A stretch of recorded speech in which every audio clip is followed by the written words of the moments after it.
inside my own world of make-believe. Kids screaming in their cradles, profanities. I see the world through ice covered in ink and bleach. Cross out the ones who heard my cries and watched me weep. Вот 100 при попадании, периодический урон 70 и длительности 15. Нереальный какой-то дэмэдж. Шот. Страйк, просто шот, страйк, шот, страйк, шот, страйк, шот, страйк, шот, страйк. Что вообще с этим делать? Вообще Феникс пошел и Карл Стар. И на стан. Крим, шот, страйк, еще один. И PYW собирает урожай здесь. Минимум экспу здорово поднял. 4-й уровень уже становится. Но Разор ничего не получил. Хотя нет, Феникс перед носом Разора же погиб, да, получается? То есть Феникс как минимум Разор экспириенс взял, а Клава получила за Разора, получается. Опасное сражение по центру у нас. Ну, хотя бы есть какая-то активная линия. Понятно, что из-за этого суппорты покидают. Тут соло, тавер на Драгоната. Ожидать здесь убийства вообще какого-то бессмысленно, да? Потому что два стана стоят, боты жирничая друг друга. Они...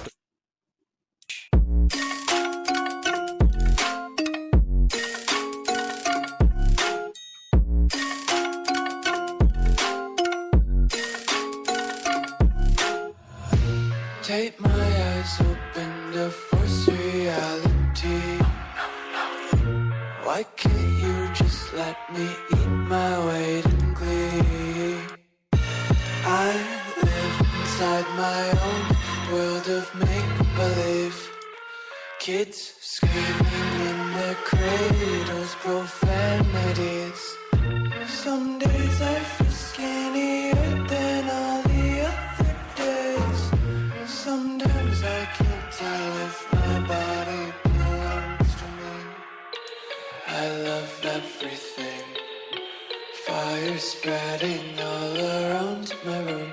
My world's so bright, it's hard to breathe, but that's alright. Hush.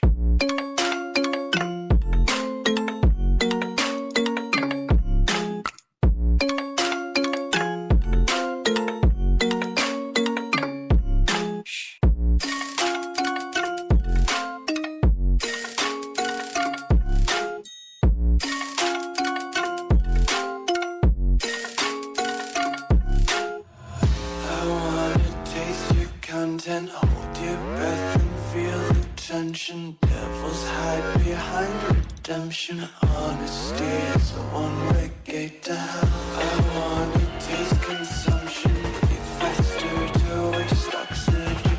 Hear the children sing aloud. It's music till the wick burns out.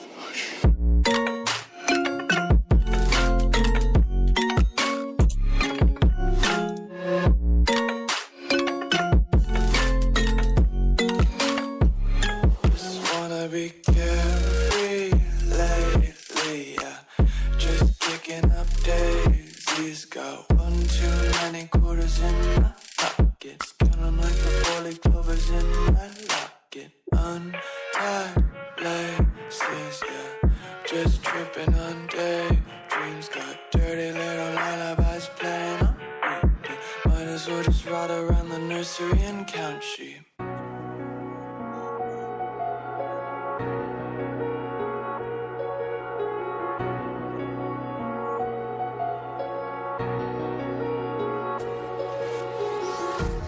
Empty hearts and neon lights.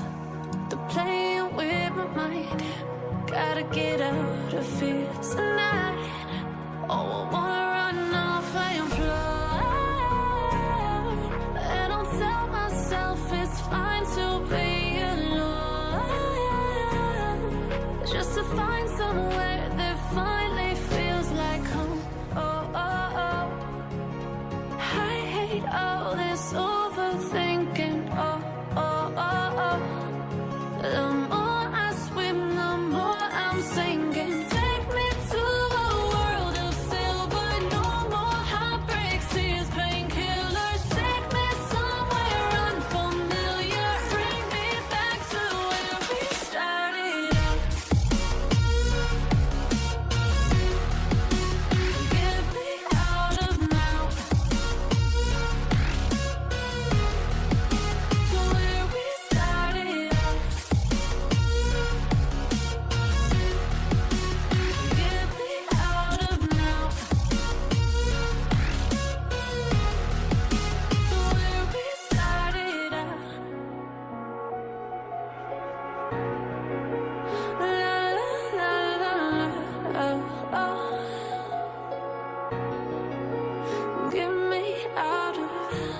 broken hearts and starting fights, turning truth to lies. Gotta get up, stop wasting time. Yeah, I wanna run off and fly.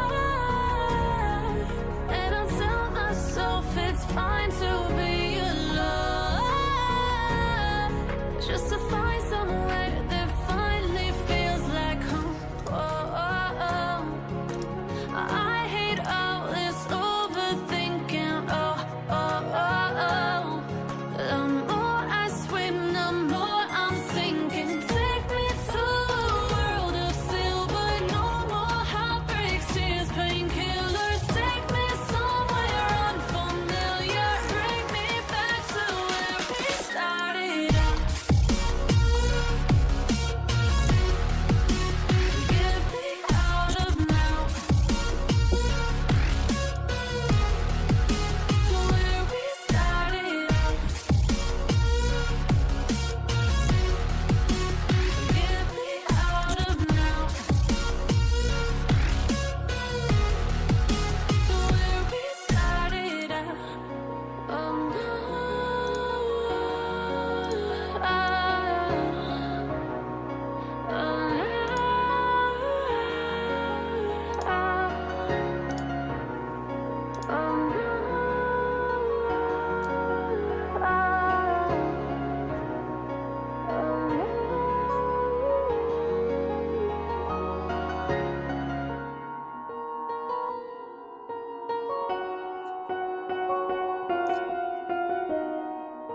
Много времени на себя принимает, в итоге замедляется пуш у Вичи Гейминг, снизу уже вышка была потеряна, уже чисто теоретически, если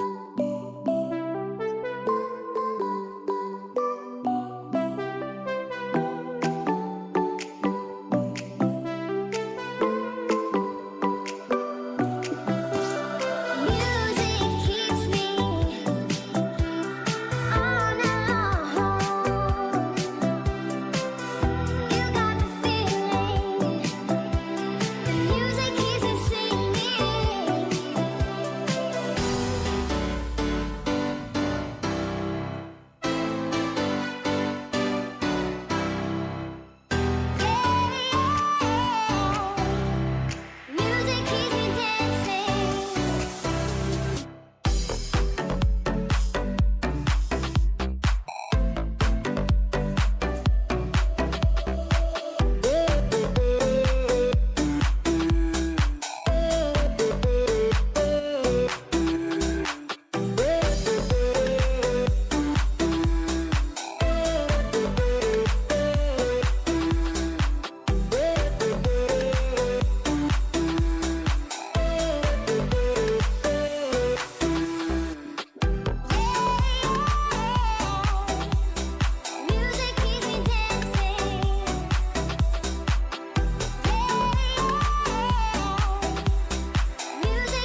атмосфера, что он стоит, мом, не подрубишь.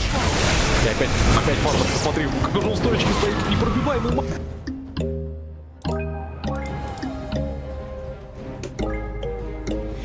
When there's no hope hiding, no chance concealing what deep down I felt for you. Oh, I regret for losing the one who loved me, for who I can't go back to. Walking through all the dust, memories and frame, a past we simply let fade. Oh, but I don't close the door, waiting a chance for when we'll be back again. You make me feel so crazy, still in love with you. You make me feel amazing when I'm next to you. You make me feel so crazy, my heart breaks for you. Can't help but know that I'm still in love with you. You make me feel so.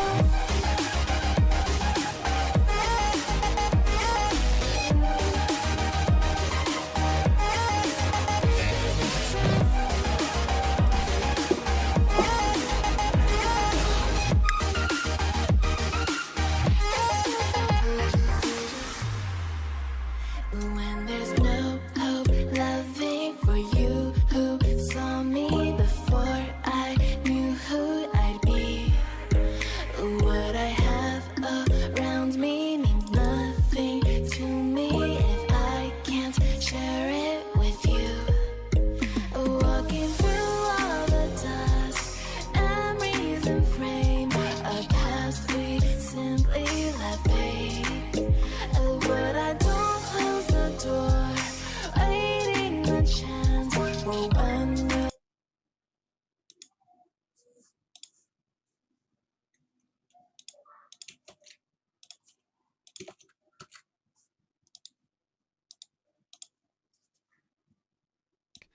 And Oracle, I think, was the other hero. Are you just worried, like, if they don't ban Snapfire, what if Fnatic just takes Nyx? And then you're not taking Snapfire, right? They just get it, maybe? Yeah, Just maybe. worried about that. It's also unique on Fnatic, right? Because they do Ice, Ice, Oh, Ice. yeah, exactly. Snapfire. And the Earthshaker, all right. I felt like my off lane's really easy when I have a shaker. Yeah. I don't know, have you had that similar experience, Cap? But you just always have the lane near your tier 1 for the first wave because of the fissure block. And then pretty much every time, because of the way the second creep wave gets there before their second creep wave, so the lane ends up shoving really hard, and then you pull the big camp. So it becomes this like very natural way for you to get past the first couple levels on the off lane. And I think that's just so potent that most off laners, once they get level 3, are really powerful. And they immediately go for the counter pick to the Mars, kind of like the reverse bristleback counter here. You know, you have Mars reduces damage from in front, and you pick Ricky because he backstabs you. Yep, simple as that. I think the thing about Earthshaker that I really like right now is he does not have the most direct lane impact. Like his impact on the lane is very soft and unique in being able to like fissure block and stuff. But when it comes to directly harassing, he's a melee hero. Doesn't do a whole lot He there, hits right? for like 50 damage. Fissure is not really a killing spell. It's not really going to save you as well as most of other abilities. But what's really great about that Earthshaker is because of the lane equilibrium things that he does, he can play away from the creep wave. Yeah. And he can give you solo experience. And if he gives you solo experience mixed with that lane equilibrium that Brian was talking about, next thing you know, you're level 3 and the dual lane that you're facing are both level 2. And you feel really good and you can stay solo and Earthshaker can go do roaming things, you know, if he wants to. You get a faster level 6, guess what you do? You call in the Earthshaker. Hey, buddy, thanks for a great lane. Thanks for the things you did. You can have it now. I'm going to roam around now. It's You all get your yours. blink I was dagger. gonna say Earthshaker's the best support as an off laner that you can say, hey, you know what? I'm content to do whatever the hell on the map it is as long as my Earthshaker's hitting creeps. Yep. I don't really care because that blink dagger on Earthshaker is probably the scariest 4 position item in the entire game. Is there a 4-position hero that scares you more to get? Enigma is like maybe equally scary, but I think Earthshaker Yeah. has more impact with just the blink Immediately, dagger. yeah. I think Yeah. like as the game goes on, Enigma would be scarier, but I think that immediate timing of the Earthshaker blink is the most impactful Yeah. in the game for sure. They go for the Ember Spear ban, oddly enough, with the pretty good stuns coming out to deal with a hero like that. Oh, I'm going for some team fight here. Yeah, they have a lot of AoE, a lot of magic damage on Boom Esports. The Frost Armor is pretty nice against Ricky as well. I wouldn't mind if they pick some just ranged magic hero from Fnatic. You could do even, I guess Enchantress is pretty bad. She just nowadays got as a banned core. too. Oh, did she? Oh, she did. Yeah, Boom just banned it. So they Yeah. were thinking along. Pretty same. Or the Enchantress Purge from her second ability just owns Lich, so that's why it came to mind. Pango? Pango would. I think Pango kind of fits the description of a range hero, just because he plays around Swashbuckle and then kind of plays away from the creep wave most of the time. You've got plays against Mars. You can both shield crash over the wall, and Rolling Thunder goes through it pretty I easily. learned the hard way you cannot swashbuckle. You can't do that anymore? Yeah, you cannot swashbuckle through the Mars ulti.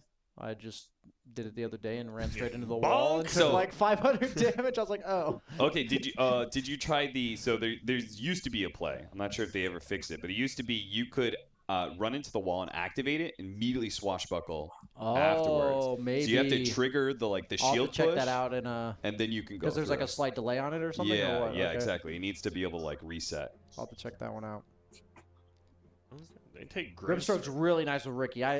Another really scary lane. Yeah. If you're half health or lower, he gets Inkswelled and blinks on you, and there's really no positioning you can have on the offlaner to prevent that threat from occurring. I had the displeasure of playing against him once, and it was very miserable. What do you think about Doom? Because I was thinking this morning, Grimstroke's Doom. coming back, right? What about those Grimstroke duos that we haven't seen yet? We have yet to see Grimstroke Lich or Grimstroke Doom. I'm a firm believer that this hero's about his Inkswell now, not his ultimate. That's fair. I think his ultimate, if there's synergy there, it's nice, but you don't play for you don't pick or buy items for it. It just happens, kind of. Okay. And we saw one Doom yesterday, right? I think Bulba played it. Yeah, he played against Darkseer specifically. Yeah. That was the one game they won, yeah. I think they're almost certainly going to pick Necrophos here for Why Fnatic. is that? It's just really good in lane versus Void. You want some hero that makes use of solo XP and then leaves to do more impactful things on the map while his Earthshaker takes the lane. Not a ton of magic damage burst that you're really afraid of. Like, it's not enough damage from the Lich Rubik to kill you, right? That's all that you. Necrophos is more scared of sustained magic damage, like the Skywrath mages, the Hood will basically cover the Rubik Lich damage. Yeah, and exactly. you're like, okay, that's good enough. And then Void represents no threat on you. I just think as Ricky, you want somebody that shows in lane and shoves the lane for you, and you want a dangler. You know, same for Earthshaker. They want to have a hero in front that the opponent has to commit onto. Oh, the offlane dazzle. Is that what we got here? Yeah. Okay, well, it does similar. It serves a similar purpose in the lane and in the sustain game. That's what I kind of figured. They also needed like a team fighting item builder, but it doesn't fit the frontlining that Necrophos does. So what that means to me is I really like the dazzle pick, but you also need to pick some hero that will siege. I think is now what I view them needing, because Ricky in the mid game, he'll go in first. Yeah. But then you need a hero that shows on objectives. Like, he just puts himself in front of towers and hits them. Why do you think it's Storm instead? Why do you think it's an offlane and not a middle dazzle? Last time I saw dazzle, it was middle. It could be middle, I guess. But why do you like it offlane? Just I think it's a good matchup versus builds? Void. Okay, versus Void. Yeah, That I makes think sense. because Void has time walk, so he wants to kind of remove bursts of damage, but And- then you just poison touch him.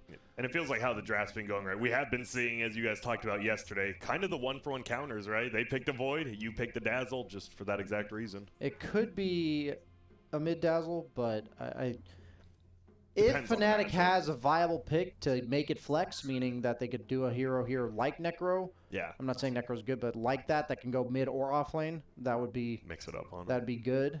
But let's see, Dazzle's really hard to play against Evoker, actually.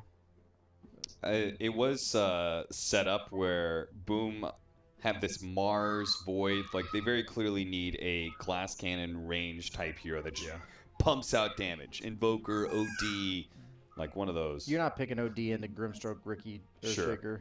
Invoker sounded more ideal because it also controls, right? Like it's like a mid-gamer, low cooldown, run So around. You need someone who can like survive and stuff. So like Zeus is probably out, right? Zeus, maybe Zeus, but I don't like heroes like squishy. Zeus against Dazzle. I think Dazzle's really good against these poke heroes. The Shadow Wave spam eventually becomes so ridiculous.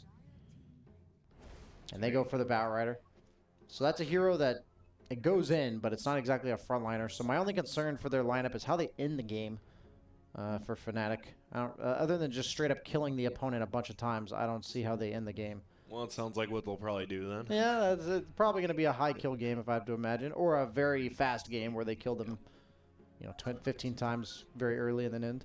And on the going back to the Dazzle, is it just Necrobook? Is that the item build Yeah, no it's matter too good. what I lane? think. It's I think it's too good. I tried it out myself, and you just farm so fast. Yeah. Greaves and the build is- up is beautiful too. Greaves is really good. So Greaves, Necrobook. I don't really know what you get from there, but you're any- presuming to just end the game. I think any item that has a cooldown, pipe, glimmer, Sure. force, all these items are I've still seen super Solar broken. Crest with a Ricky. Done it Oh, before. Solar Crest can Yeah, be they've done pretty it. insane too. That's the nice part about this lineup, right? Is that you can put all the teamfight items because you've chosen for a Batrider Yeah. in your offlane position, like a hero that typically doesn't get It those. So there's technically no could be a overlap mid there, Batrider. right? Yeah, it I'm could, just but saying- I don't think that's really a Moon hero. Like I see Doesn't Moon he play bad? being like the Dazzle in this lineup. Okay, right? interesting. Okay. I mean, Is I'm- he a dazzler? Yeah, it's just you just think about like the Moon Jazz hands. plays that he does, right? It's Sure, just like, sure. he's I a want him to swag be able player, to put yeah. out some damage and throw some spells around and. We will not be seeing the Dazzle Axe for anyone in at home wondering. So what is that one again? I already forgot. It attacks every enemy within Oh, 800 wait. range of you. Yeah. Yeah. But all your spells are more than 800 range, so Is that better than the AoE Grave? no. It's better than the AoE Grave, but not better Yes. than the cleansing from the. It has higher potential the than the AoE Grave. but I actually like the Nice. one where you're dispelled with Shadow Wave. I thought that was pretty solid. Whoa. This isn't good. Like they picked it. I said they're not gonna pick it, and then they picked it. So And it is Moon Batrider. You were right. yeah. I mean, they needed something like that. I Glass agree. I cannon, agree. like I you agree. said. Maybe it shouldn't have been OD, but what should have been? I'm not saying there was a Razor, better pick, Clop, but Skywrath. you can't pick OD here. I'm sorry. Can you pick OD at all? We saw it He's- picked by Rioya and it struggled. He's going to try to attack. He's going to get phantomed. He's going to get clouded. He's going to get fissured. He's going to get stickied and try to turn around. Like he's just. He always needs another item. It feels like in this Yeah. game, right? 'Cause Oh, you you're have right, to have though. a BKB. It's Moon Batrider. Yeah. I thought they were doing mid Dazzle. Oh. GG, man. So you guys are. It sounds like you both are favoring Fnatic's draft. This last pick OD isn't shining. Too fast paced. I think the Fnatic lineup is for Yeah. Boom Esports to keep up with just Chrono and OD Ultimate. They're gonna win one fight off of like Chrono, and then Fnatic's just gonna run it Yeah. again, And you can't do They anything. won't have anything. Yep, makes sense. Let's go ahead and throw it on over to our casters. It's gonna be Dakota and Blitz covering Fnatic versus Boom Esports Game 1. All right, thank you so much, Grant. I am here with Blitz as we bring you game number 1 of Fnatic versus Boom Esports. Will, a lot of the panel feeling confident that Fnatic have this one. They are the team with a bit more glitz and glamour.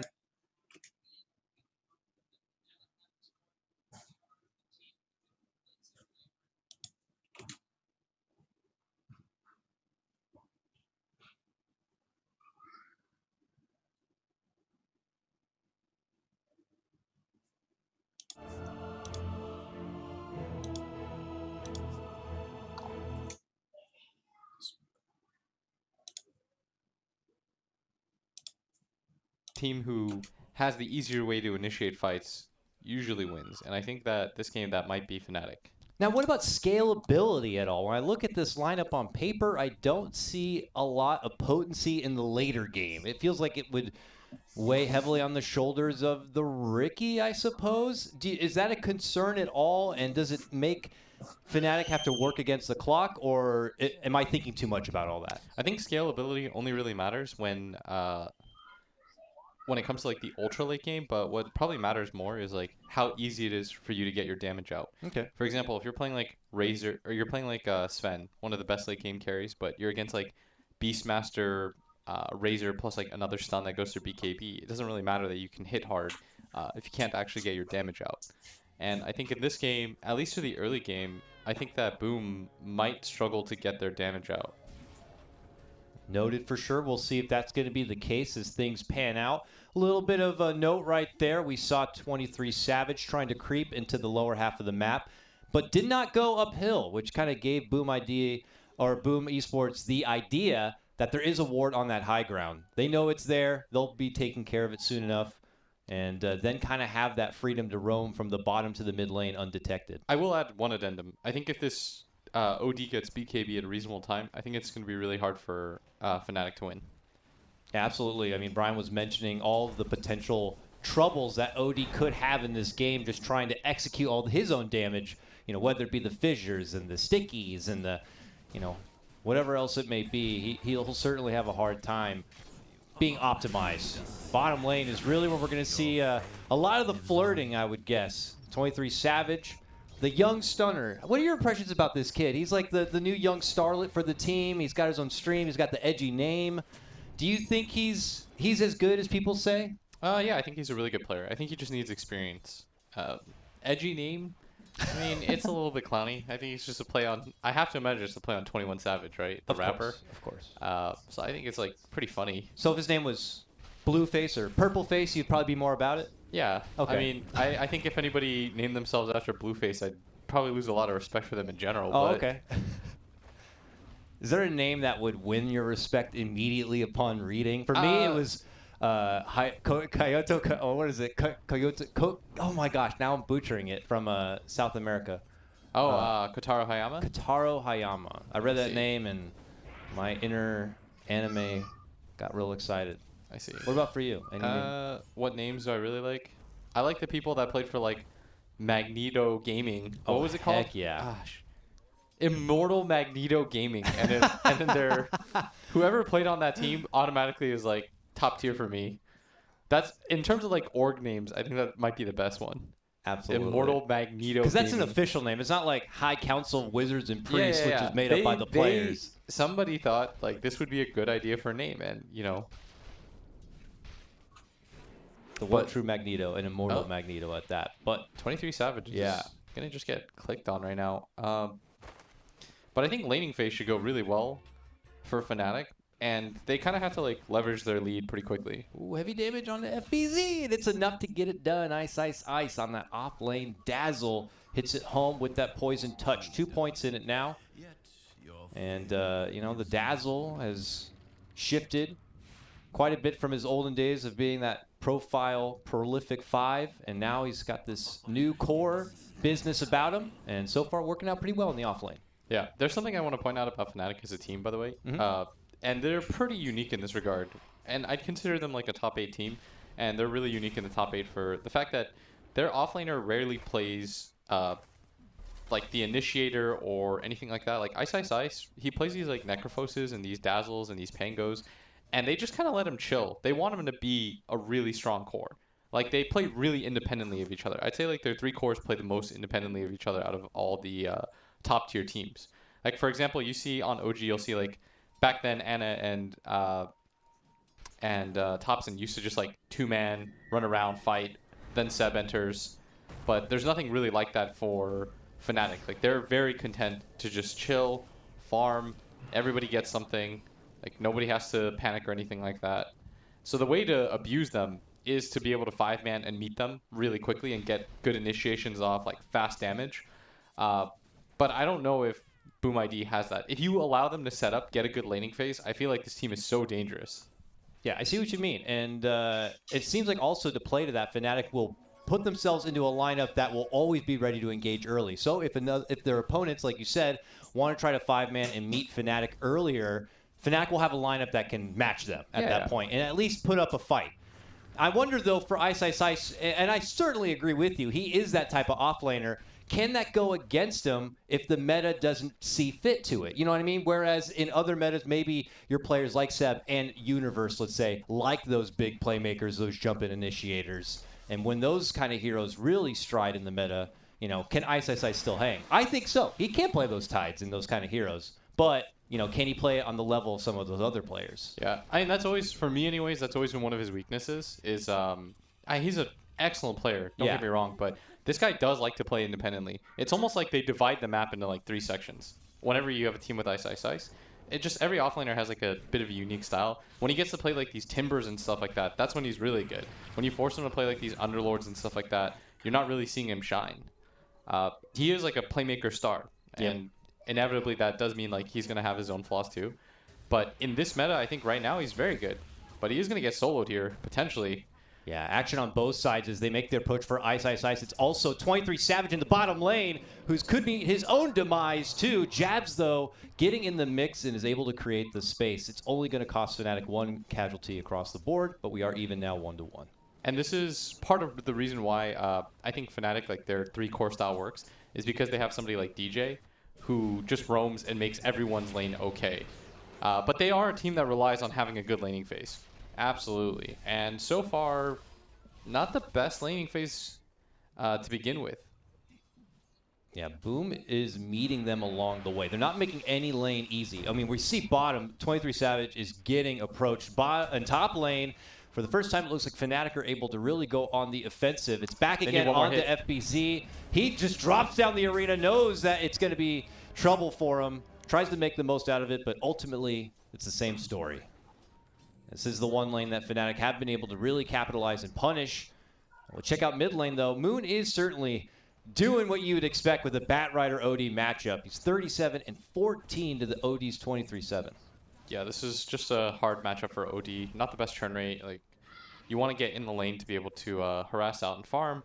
And he's got to be careful at all times because if he misuses his Astral, he could just die. Yeah, but he hasn't died yet. And many pro players I've noticed will say, like, that's fine. Like, that's expected. So Yeah. this is almost a win. It's like, oh, okay. Really only becomes a loss if he actually gets killed and approached and in a lot of trouble. But if he's surviving, if he's hanging, if he's doing as it's expected, uh-oh. See, as I say that, though, he does get hog-tied up and dragged on back. A fissure will separate him from his friends, and he will go down. Lich, as a witness, he has to go too. He saw the whole thing transpire, and we can't let him go to trial. So let's see if we can get a hold of him. He's got 3 sticky stacks. He's trying his best to get into the witness protection program, but he is gone and out.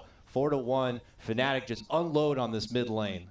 And this is going to be the lane that they need to go really well. Like you said, Batrider, this is kind of expected, but you do want to get kills. Absolutely. At the end of the day, you do want to get kills, and picking up those is going to be quite nice for him.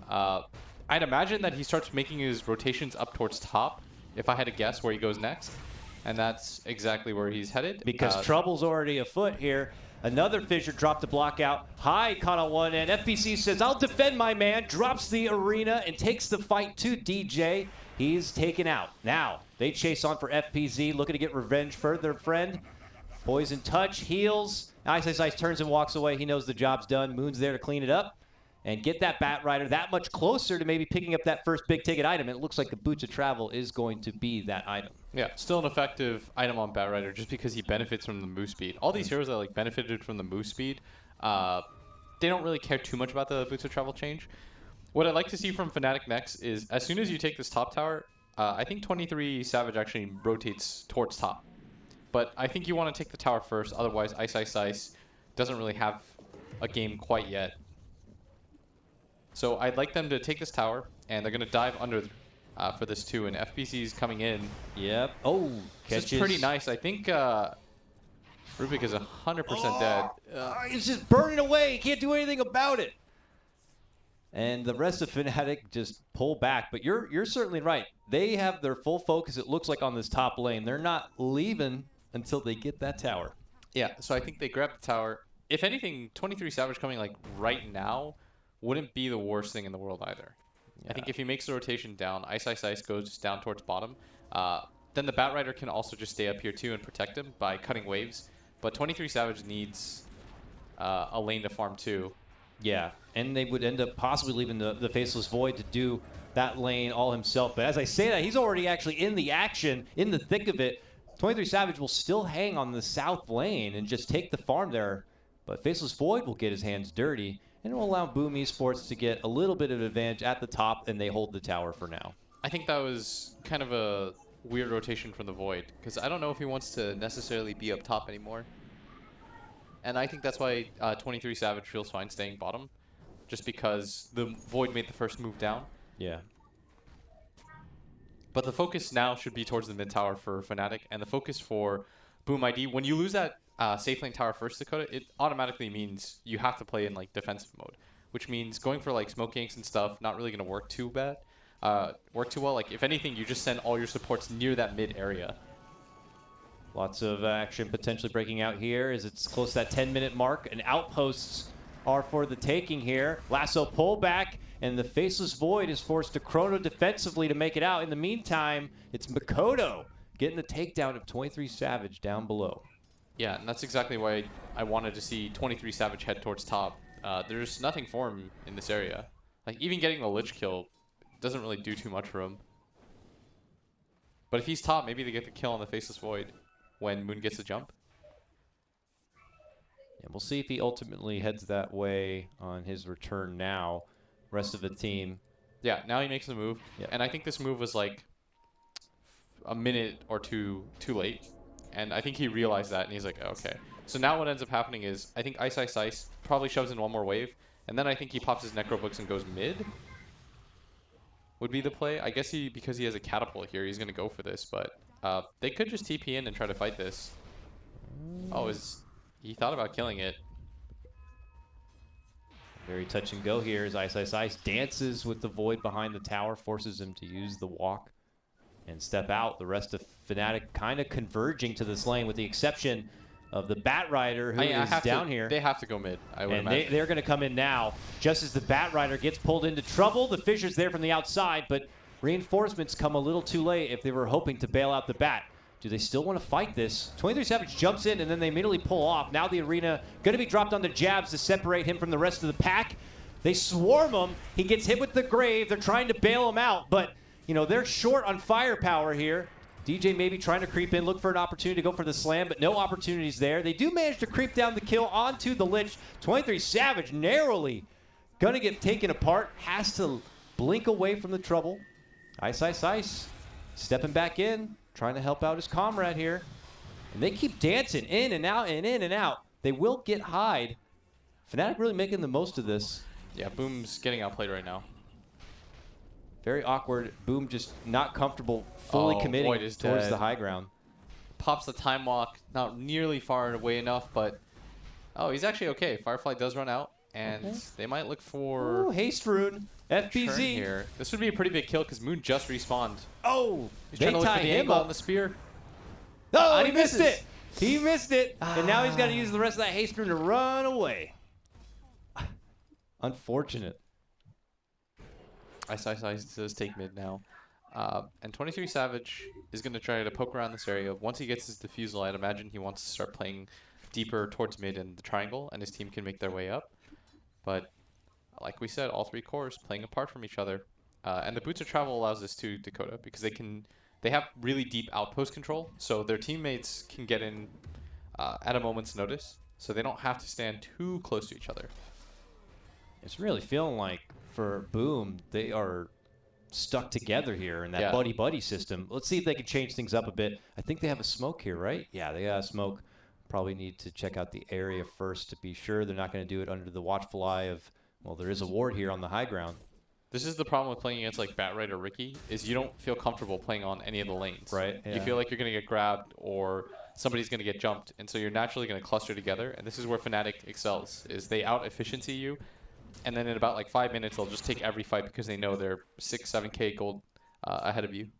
That's a fantastic point. I mean, you look at Fnatic's lineup, and it just reeks like paranoia for Boom Esports. Not really knowing where the jump can come from if there's a Invis hero stalking you out. Here we go. Boom Esports. They do finally pop that Smoke smoke. breaks. Head to the high ground. They move in. 23 Savage pops the smoke, so they Oh, pop the no. dust. He just blinks right out from the trouble, and the arena has got no contenders on the inside. Ugh, a big awkward there. Boom will pull off, but that opportunity is now gone. That was really nice positioning by 23 Savage. He waits in the tree line, he knows that something is coming. Like, Boom's making no plays on the map. And they realize, oh, we're getting really far ahead. They have all of the jungle to play with. They pushed out all 3 lanes at all times. Like, something's got to give at some point. Ugh, the Lich going to give his own life. DJ finds an opportunity to just blast him down with the big log. And we're not done yet. 23 Savage even chasing, corralling out the rest of Boom out from their own jungle. They have to go inside their own base for safety, and we're not even at 15 minutes yet. Fnatic just seem to be one step ahead. They're reading the gameplay of Boom nicely. They're reading the map, certainly, because they have a wealth of vision for them. And so much anti-vision. Like, look at all the sentries just dribbled across the map. Yeah, this is really important for Ricky, too. A lot of people forget, like, when you have invis heroes on your teams, especially when they're one of your top 3 cores, you want to make sure that they're having a good game by placing sentries yourself. It's 23 Savage. He should be okay. The rest of his team is coming in right now. That'd be such They need a blink big target for him. morale defeat if they can't get 23 Savage here when he's already so low. He's able to There's a jump heal. the jabs, Oh! but boom! The hammer comes down from Makoto and gets the job done. They turn back and take the follow-up takedown of Ice Ice Ice. Could be huge for Boom here if they could take more, but it just ends up being a 2 for 2. Now make it a 3 for 2. With Kez being able to pop the double kill onto jabs, Fnatic will fully withdraw. That was nice by Boom. And it all starts with 23 Savage getting really aggressive. And we're going to take a look at the replay here and just kind of see how that all started.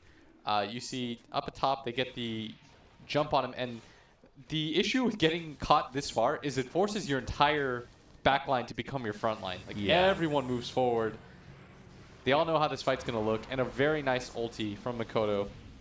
A classic case of the flashy point guard trying to dribble the ball between his legs a bit. It bounces off his kneecap, and the whole team is diving for the ball, trying to figure out what the hell's happening. All you got to do is simple pick and roll, you know? Simple pick and roll, but this kid over here has got to do some crazy double dribble, questionable travel plays. But, you know, it all is good. what it is. You know, Fnatic will learn from that. He'll learn from that, and they fight back now. Yeah, and they died on the other side of the map, meaning Boom doesn't actually get anything for getting those kills. Yep. They haven't gotten anything, period, Will. Not a tower to their name. Yeah. And now Fnatic know they don't have the Chronosphere. They don't have those big ults, so they can just take the fight right back to them. They swarm around Mars and take the big bouncer out first and foremost, just to send a message. And this is the benefit of playing aggressively, is that even if you lose fights, and I want all pub players especially to take note of this, when you take fights on the other side of the map, in the enemy's jungle and not your own jungle, this is what happens. Like, this is how you default create space on the map. This is how you make the game easier for everybody to play, because right now Fnatic have all the tier 1 towers, 1 tier 2 tower, and it's in large part because they're playing aggressively on the other side. That death for me by 23 Savage, like, it sucks, but it doesn't actually change anything. No. You're not grabbing a tower out of it. The gold lead doesn't really swing down in any way. Like, I think they were up like 7, now they're up 6. They're about to get an Aegis for this too. Like, those kinds of deaths, I never mind when you're being aggressive. If anything, just gives a false sense of security to where Boom Esports really stands in this game. They're going to get a real hit of that once they see the message on the screen now that Roche has been finished. Just as they make their approach, this could turn into a wonderful setup for Fnatic. But look at this, Mars stepping in, tries to isolate 23 Savage, huge javelin into the wall, and they pop the Aegis at the start of the fight. This is nice. Oh, whoa, big dunk from DJ, evaporates Lich, melts them down, and Boom got to back off. They didn't like that. Yeah, they've got a full retreat right now. Moon moves in. He's got that haste rune. He's dragging OD all the way back to his friends, but the jump in comes out from the Chrono. It's back off Where's cooldown, the damage, though? and he's starting to dish out some hits on the DJ, but like you mentioned, they don't quite have the damage to wipe the floor of Fnatic, and now with that, they got to bail. They have nothing else to offer here.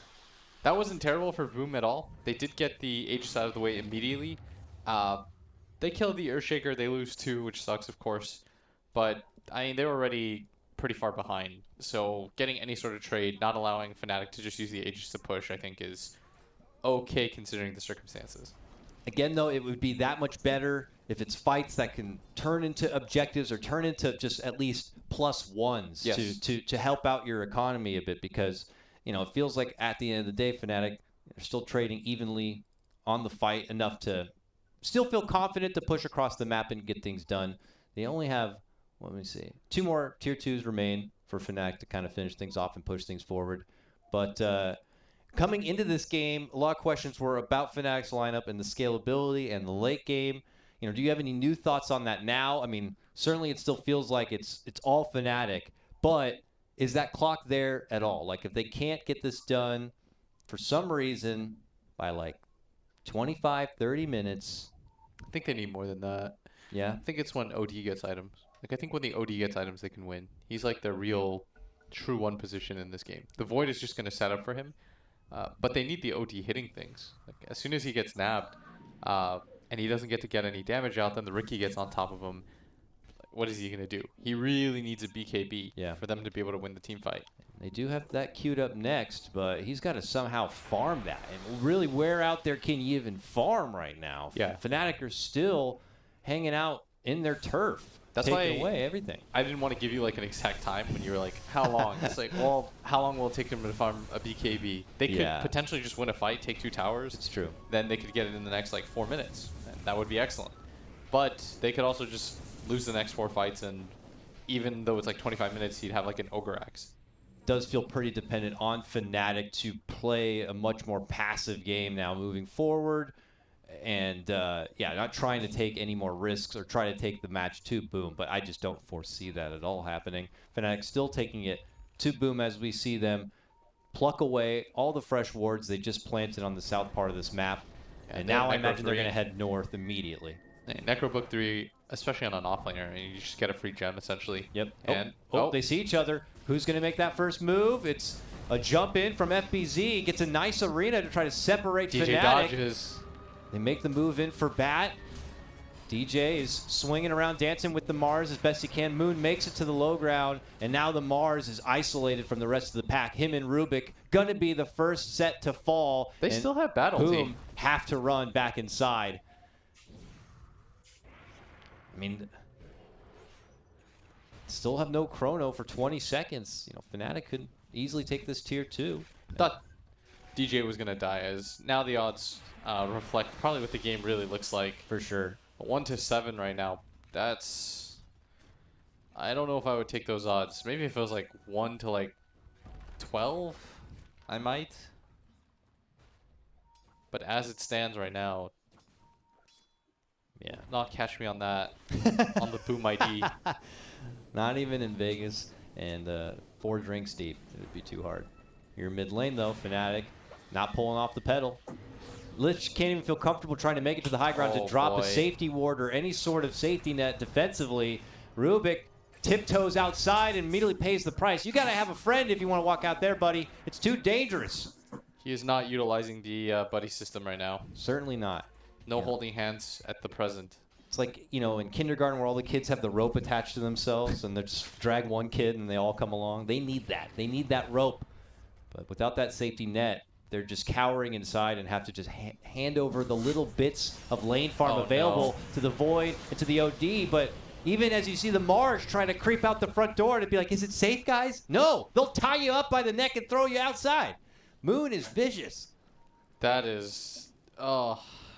this game right now, when you can't even leave your base, he was like a foot outside his base.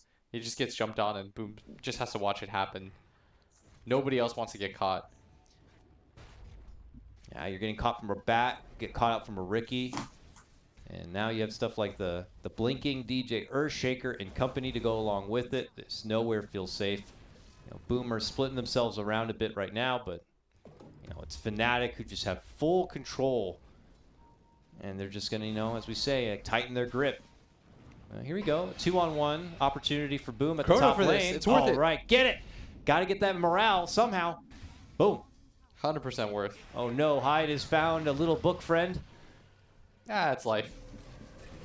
Certainly they feel all worth as they finally if they could get a kill on DJ here, this would be so big. Oh, but Makoto's also in trouble. He gets just handled from DJ and 23 Savage within the arena. They do end up losing the Bat, but okay, decent Chain Frost is going to be shrugged off by Ice and Savage. They end up, losing FBZ. No surprise there. The only survivor now is the Void. Dream picked up some money though. He did, but he could lose it if they want to jump for it. Oh, no way. He's actually going to go for this. Yeah, you're going to use a chrono on my boy, huh? Well, I'll use my Echo for you. And that's going to be an ultra kill for 23 Savage. And the tip. I like that. Blind blink and jump just commits the Echo for it. They want to kill all 5 heroes. The upside, I guess, for Boom Esports is they're so low level that everyone's respawning. That's true. They're already back They're already into alive. the fight if they want to take it They to just the got high ground. team-wiped. But they don't really have any ults. They have nothing. They have Rubik, whatever you can steal. I think he got Blink Strike. Go, Rubik. Jump in there and He show did them. need a Blink. He did need a Blink. He hits him with a fade ball on the way out. Like, stop that. And, well, it looks like Fnatic will have a little bit of mercy. Just take the tier 3 and backpedal once again. The economy is all theirs. If they want to play it slow up until the... here we have a replay of that iconic chrono to the top lane that got that Batrider kill. But, you know, it's more or less going to be the same. I don't know what kind of risks Boom can take here moving forward that can tip the scales.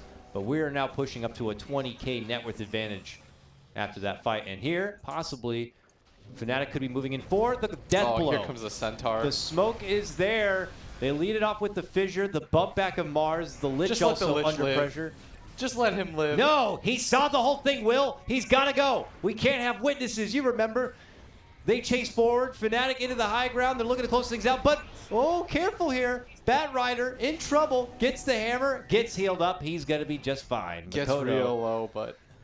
Makoto was hoping to have at least a little bit of something. A tiny feather for his cap. But he gets nothing. And they're just not catching any breaks right now. No. Fnatic is not letting up. They are just kicking them This is... repeatedly. I mean, this is what their lineup set out to do, and it looks like they got to do it in full force, unhinged, with really no problems along the way.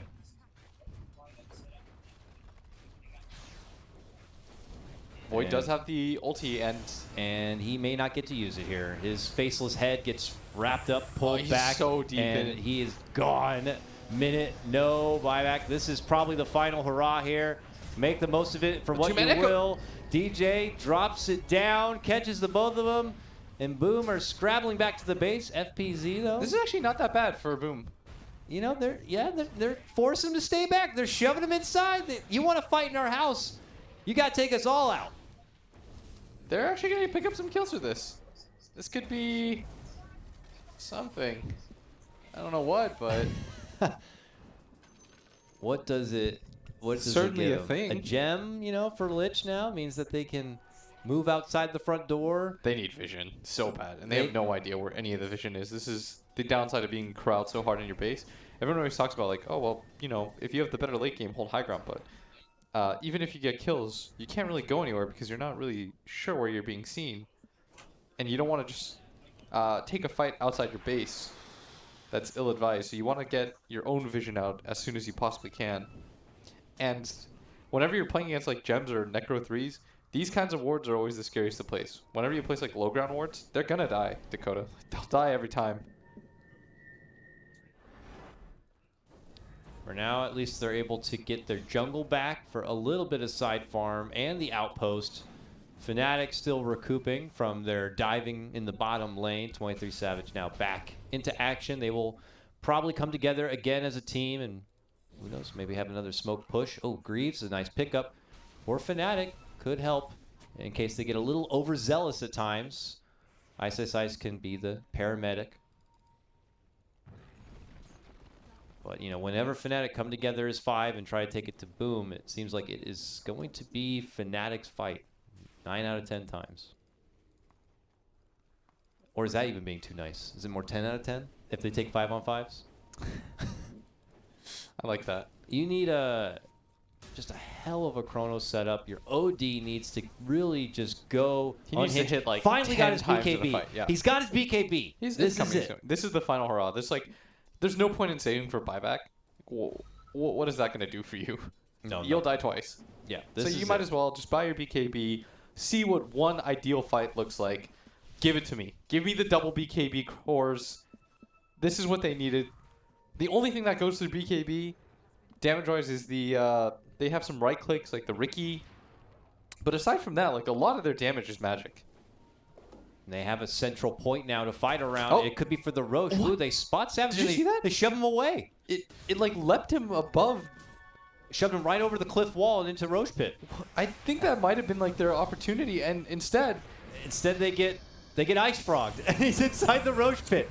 They'll make the most. The fight continues on. They get the lasso pullback onto the void. He tries to pop in They the popped out BKB their and BKBs. survive. You have to and fight he at this does point. live. Turn. Now, can he make the most of it? He still holds the chrono if necessary here. They can't even finish Oh, off no. jabs. They lose his own life. Makoto to fall. It was all for naught. 2 buybacks, but unfortunately the rest have nothing else. Surely they're going to call at this point now. Never say die. We won't go down until... All right, Okay, we're done. Lich knows that he has no chance here. And it still ends up going to Fnatic. Pretty much very convincing game number 1. You know, you look at the drafts on paper and, you know, I got to say for Fnatic's lineup, it definitely looks questionable when you look at it, but, you know, we're in a new meta and a new time. This Dazzle core is wonderful. The Ricky pretty much got to do as he pleased. You were talking about Fnatic's like triple independent play style, and it seems like they got to do that with really no trouble at all. All 3 of their cores had a good game. And when you give all 3 of Fnatic's cores a good game, you're probably going to lose, if I'm honest. But when all 3 of their cores get good, Inside my own world of make-believe. Maybe consider targeting Fnatic if it differs here. We'll see how they do. Cradles, profanities. I see the world through ice covered in ink and bleach. Cross out the ones who heard my cries and watched me weep. I love everything. Fire spreading all around my room. My world's so bright, it's hard to breathe, but that's alright. Hush.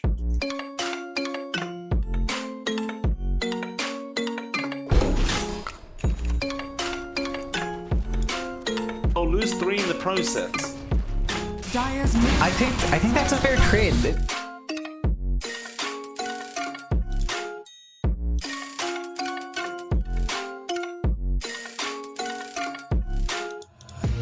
Take my That I am. You're gonna be reality. not gonna be too happy about bleeding Mugi off, but I think it's a worthwhile trade for a Face of the Void. You managed to bait out the Chrono as well, so that tool's not.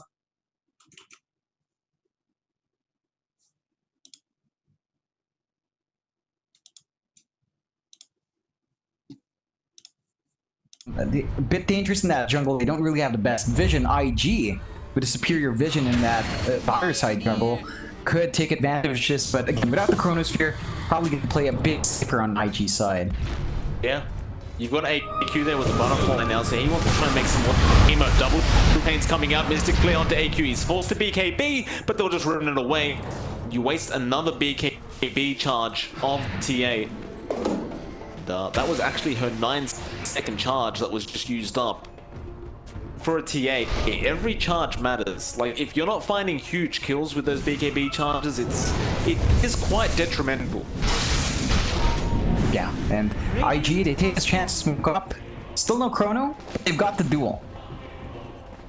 Have Blade Mail up on HP as well, so you have a lot of damage potential coming out from this LC now. Especially with Mugi, who is hitting quite hard with just his auto attacks. Fade. It's forward, Emo does actually spot him out. He'll try to TP, but it's going to be to no avail. Emo still has the chains. And JT going to wait around for the dual attempt. Fade, there's nowhere to go. Oh? Flying back For the Roshan. because the Roshan could happen. They started, so of course Newbie can't really afford to let this Rosh go down with a draft like theirs, because you are very reliant on picking up that Aegis. IG though, they just waste the buyback of that clock. Just back out happily. In fact, they might find Wizard.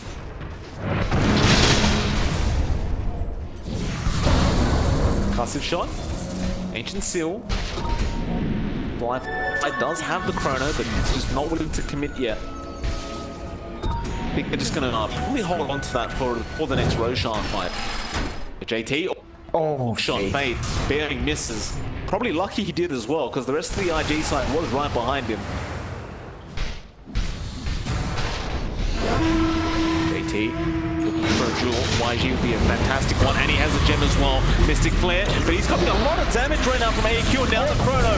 Fly, he catches 3 of them, going after the TA. Instead says, no, let me go for Wizard. But there's the curse from YG. He pulled back on the Wyvern. Wizard needs to roll out of there. He'll come back in after Emo. They need as much disable as they can get. An AQ with the dark damage rune active does burst him down, and now Mugi teleporting forward, looking for more.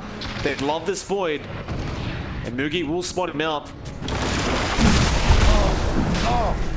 But instead, try to force some buybacks out of IG and get a Roshan for yourself. Without Chrono, it's not going to be easy to try and counter this. Emo going to go in straight after YG. Curse, not going to be eventful this time around. Mystic Flares strapped onto face, so the clock dies back. Not with that, they'll jump on AQ. Yule's going to be up. Moog pops his own BKB. The Roshan also apparently went down. Who got the Aegis though? It was the TA. With that IG, they've had enough. Or maybe they haven't. Fly. Think about going back in, but he doesn't.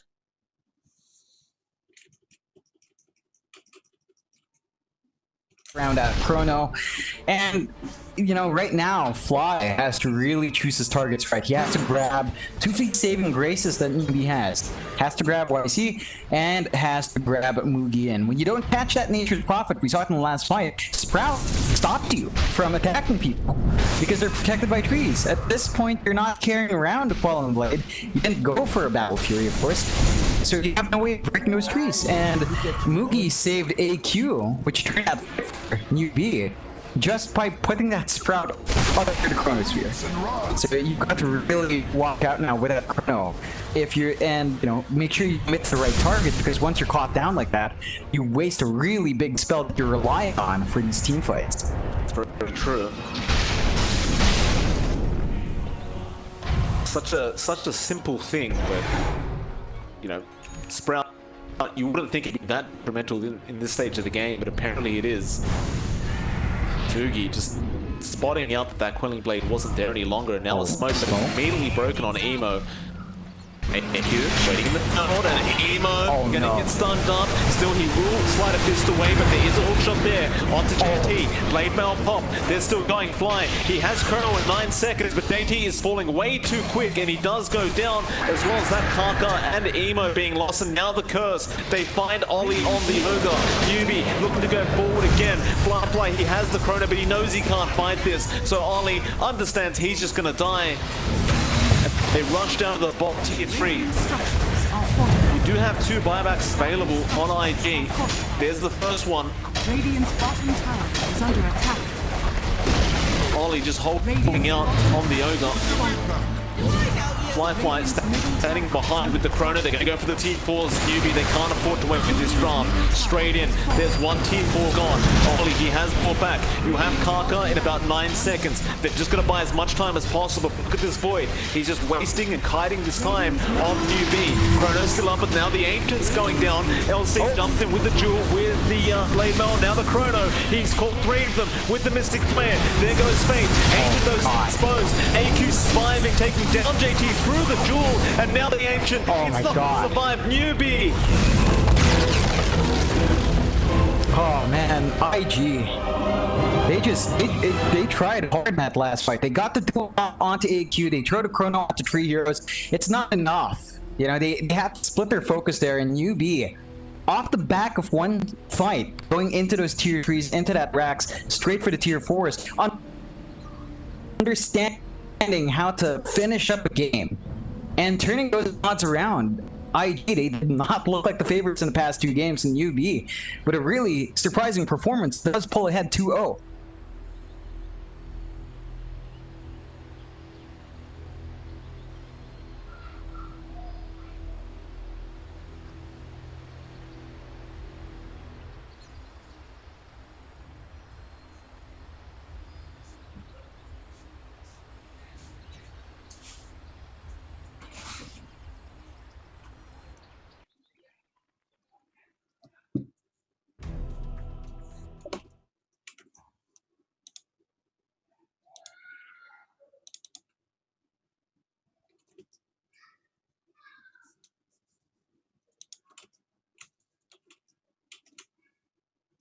Why can't you just let me eat my weight in glee?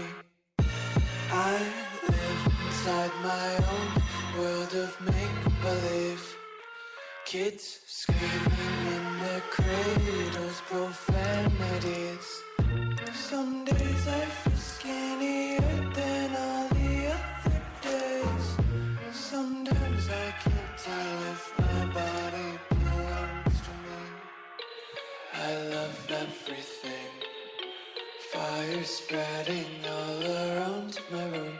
My world's so bright, it's hard to breathe, but that's alright. Hush.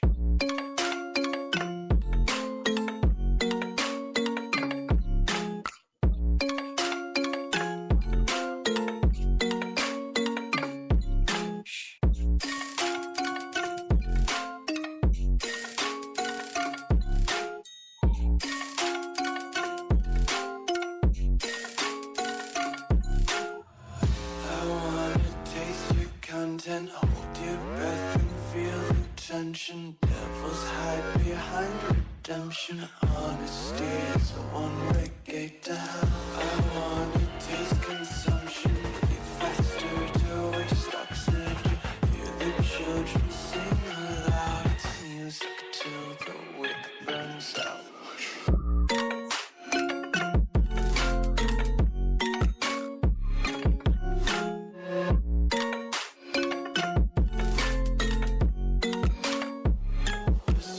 Be carefree lately, yeah. Just picking up daisies. Got one too many quarters in my pockets. Counting like the 4-leaf clovers in my locket. Untied laces, yeah. Just tripping on daydreams. Got dirty little lullabies playing on repeat. Might as well just ride around the nursery and count sheep.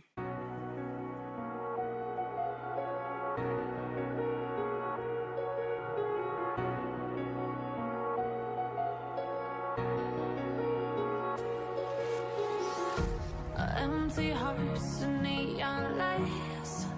They're playing with my mind. Gotta get out of here tonight. Oh, I wanna run off and fly. And I'll tell myself it's fine to be alone. Just to find somewhere that finally feels like home. Oh, oh, oh. I hate all this overthinking. Oh, oh, oh, oh. The more I swim, the more I'm sinking. Take me to a world of silver. No more heartbreaks, tears, painkillers. Take me somewhere unfamiliar. Bring me back to where we started out. Get me out of now. To where we started out. Get me out of now. To where we started out. La la la la la. Oh, oh. Get me out of broken hearts and starting fights. Turning truth to lies. Gotta get up, stop wasting time. Yeah, I wanna run off and fly. And I'll tell myself it's fine to be alone. Just to find somewhere that finally feels like home. Oh, oh, oh. I hate all this overthinking. Oh, oh, oh, oh. The more I swim, the more I'm sinking. Take me to a world of silver. No more heartbreaks,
Will they go for something like the Earth Spirit?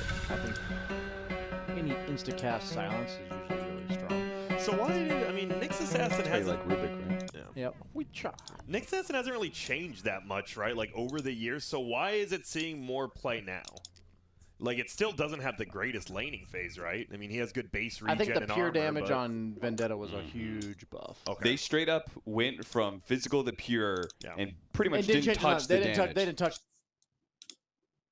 Increase, if not Okay. much more. Yeah. Well, the way it works is that in the mid game, most carries have like 15 armor, Yeah. which gives them 40% Damn. reduction, which makes it more like a 70% amp on your damage, because you're going from 60 damage to 100, which is like. Well, Math. now a hero that's meant to kill people bursts them way more effectively than he did before. So when are we seeing the Dota 1 build? When is Dagon first coming back? Dude, I missed that, man. I that was one of my favorite things to do in Party Cube back in the day, was to play mid Nyx and just rush a Dagon. And 7 minutes. my favorite thing is when I look back on my old Dota days, and I did the same build every game, right? On whatever hero I was playing. Everyone did. And some games you just freaking owned, and then some games it just did nothing. And you're like, I don't understand why some games I'm owning and the other games I'm not. And nowadays I look back on myself and young son, it's okay. It's okay. It's Your okay, double buddy. purse build on every hero wasn't quite the option. No items, rush ring. What a foolish build that was back in Dota 1 days. But in Dota 2 days, that's that hot new right It there. is. Boots first as well, right? Was the biggest noob thing Hot ever, and noob. now it's hot. What about this Undying? What? That's what a the very hell? random pick. I for don't It know, is. man. No control. He is a big All right. blob, and Tombstone owns. I guess Tombstone. Hear is it They've out. buffed him a lot. by the Undying way. has been buffed over and over and over again. It's gonna be. He the keeps on offlane, getting right? more damage. I didn't actually think they'd pick PL. Give me the core Undying. Dude, I'm with you. I am actually with you. Let's Not go against Ice PL. Ice Ice. Not against PL. Why not? Not against Because you PL. don't use your Tombstone when you're core. Maybe Do you know how much strength you steal BSJ with the Ags? 10, Yeah. And you hit how? So if you hit 4 heroes, 40, how much Quick damage is maths. that? 40 damage. Exactly. And then you turn Per into decay. the golem. What? So then what happens? What about the golem? It amps you up. Yep. It's like 50, 60, 70, I think, percent. 40, 50, 60. And that's so every single decay you're hitting 4 people, hopefully. and you're I think it's getting 40, 50, 60, right? I think that's what it is. It is Something now. like that. It used to be 50, 60, 70, and I think they nerfed it. Okay. I know they've been tweaking him a lot. His ult now does damage when you hit people. It amps your zombie damage, and like if you're hitting them, and it gives you extra strength from decay, or just bonus strength in general. I believe so, yeah. It's bonus strength in I general. don't think right? it's on decay, yeah. I actually was testing this, and they still haven't fixed it yet. There's a bug with Undying where when your ulti expires, say I had 40 mana or 40, excuse me, strength. Yeah. Stolen. If say my ult gave me 40% of that, however much strength I got from my decay strength, that amount of health is just straight up lost. Okay. You actually just lose it when you come out of your ultimate. So if you're like really big with Ags, you'll actually just be missing 2,000 health when you come out of your ult. Well, you better hope you win that fight then. You got 30 seconds to wreck face, and then you're dead. I mean, is it more of a possibility? Honestly, I mean, it is someone like Ice Ice Ice, and you did first phase. Would you ever first phase a Rubik Undying? I think Phantom Monster makes it a lot harder because while there is all that strength stuff that's really cool, I think you still want the impact of the Tombstone zombies, because the zombies you have talents. You have the talent that increases its damage, And then the on number of top of hits. that, the golem doubles the damage that zombies do. So I think in ideal world, if you are to run Undying Core, You do eventually rely on the. Yeah, you do rely on your Tombstone for damage. So I think here it's just going to be a normal 5 played by Jab. Boring. Y'all are Which haters. means we need an initiating stuff. Oh, they to ban Pango. Yeah, because they have Phantom Monster. So It's a good call. that's the go-to. I think Pango's just really strong right now. Which is like why? So before, when it wasn't considered strong, it was the laning phase, right? Yeah. So what's changed? Ring of for us? Tarrasque. They're just is it actually? Is that? I firmly believe it's Ring of Tarrasque.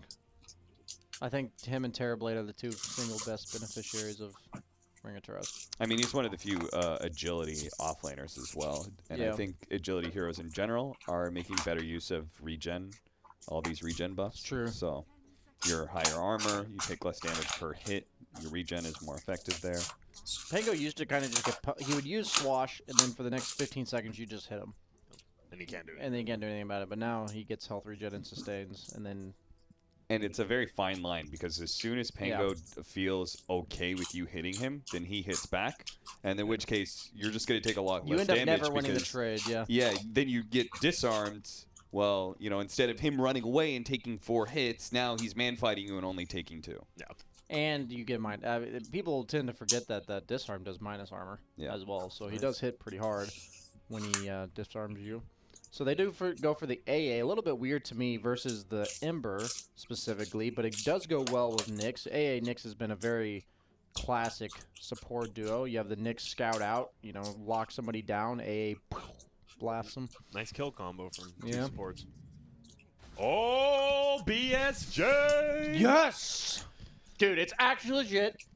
I'm not joking. I like how you have to, like, disclaimer, it is legit. I think you pair it with any support that can secure a range creep, because that's his only problem. Look at that tank. And he buys headdress. I hope this Rubik fate bolts every single range and buys a headdress. And then I'll be like, wow, me and Ice mind melded across the world. What if... Or he watched my stream. So you're sure it's an offlaner and it's not a carry? I think it's specifically a lane non-loser, not a lane winner. Meaning it never loses its lane, but it never really wins. It's just annoying. Because I know Do you want him to rush the Ags? I think it's either like a small aura item like Vlad's or Drums, and then Ags, or just straight Ags. Okay, because I was just thinking it is potentially a really good Crimson Guard game. And that is one thing that you really like about Bounty Hunters. You get so much gold, you can get team fight items for. So if he gets the Axe, I'd like to see him then back up to a Crimson Guard really badly, because now you're faced up against Monkey King as well as BL. Yeah, This is a good Monkey King. knowing Ice, I'm probably gonna see like Vlad's Crimson or Pipe or something. He's very selfless in that regard Yeah, as an offlaner. I just think the Ags is pretty insane because it allows you to buy more items. It's not a meme in the sense that you do get a decent amount of gold from just running around the map tracking people. You're a core, you're usually pretty tanky. And then your Janata pretty much doesn't exist past the laning stage. You pretty much never hit anybody the rest of the game. So your Ags actually enables your Janata for the rest of the game. And since it increases the cast range of your Shuriken toss, you don't actually have to be point blank and at threat to go Shuriken people. And all I do is you just track one guy, Shuriken another guy, and you get two hits off from Janata. So you want a hard carry here for 23 Savage, most likely? Yeah, I mean you want like a gyro type hero, I think, meaning one that is a hard carry that also loves to fight with you. Like it wants to fight when it can, because Bounty Hunter track is just insane amounts of gold in team fights. It's 40 gold for his allies level 1, so every time you're team fighting as 5. It's 160 gold for them, 150 for Bounty Hunter, 310 extra gold every single kill. It's a lot. Is Troll too slow? I'm down for Troll. I think Troll fits this lineup well. They need a tower hitter, Roche Taker, but at the same time, you kind of need a hero that, when initiated onto, can like turn the fight. So I would lean much towards Gyro, but I guess Troll's good too. Meanwhile, Boom ID. Where you go like we need our offlaner. Looks like the offlaner, yeah. What? And so what do you need on their team? You have an AA Monkey King, so you've got kind of this circle you want to fight in, right? Do you want... I mean, want more they already banned the lockdown. Mars. Okay, I you want more lockdown. ways to... Like, I don't want see. just Nyx Assassin to do that for me. It's not like direct lockdown, but you are still in that circle area, it keeps right? people- yeah, Big anti-mage fan here, I think. And Anti-mage? Yeah, I think anti-mage is a big fan of that who, hero. yeah, who Of that picks hero Darks? this game. Yeah, who picks Darks here and doesn't ban AM? They think it's a Ember safe lane based on their Storm ban. They're one ban, yeah. So they're thinking we pick this Monkey King to hard counter Ember mid. He They goes would be side lane. stupid to put him mid. That's quite reasonable, I guess. That is logical. They go Lifestealer. And you guys really wanted AM. Why'd you want AM? I just think it's really good against PL Darkseer, not like for any other reason. But there's probably 10. Blitz jabs, bounty hunter. I'm Yes! dying. Please get the ads. Dude, I will love I'm you actually forever. slightly I'm hype. annoyed now. I'm hype. I'm slightly annoyed. I will say Hype, man. I'm curious to see how a 5-position bounty hunter plays because I don't think that's a thing, but we'll see. Battle Monster is susceptible to if you go the 2 decay to Soul Rip build in Gets lane. owned. He is very susceptible because he's a high armor hero, but he's actually somewhat low HP. And he is susceptible to that kind of burst. All right, BSJ, I just need a do you believe or do you not believe in Fnatic?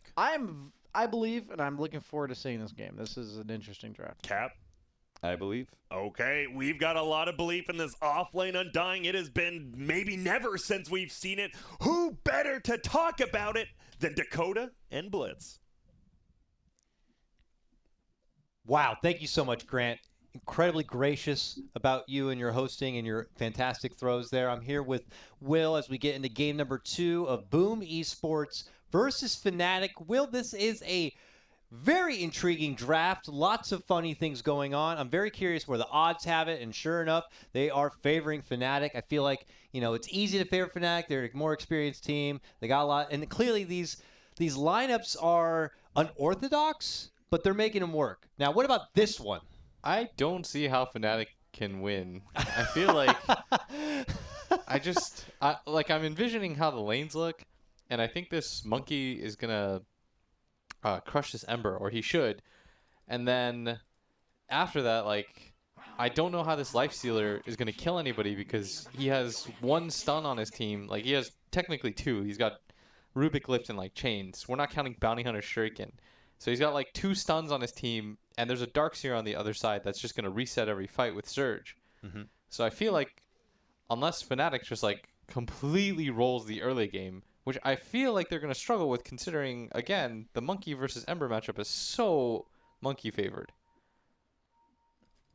So I think most would agree with you. If you just look at these lineups on paper, the head-to-heads that are going to be taking place in these lanes, this should be a phenomenal early game for Boom. But, Fnatic, maybe their skill, maybe the way they play could just kind of carry them through. But even with that, they have to be pretty dang successful in the early game. They made up some change.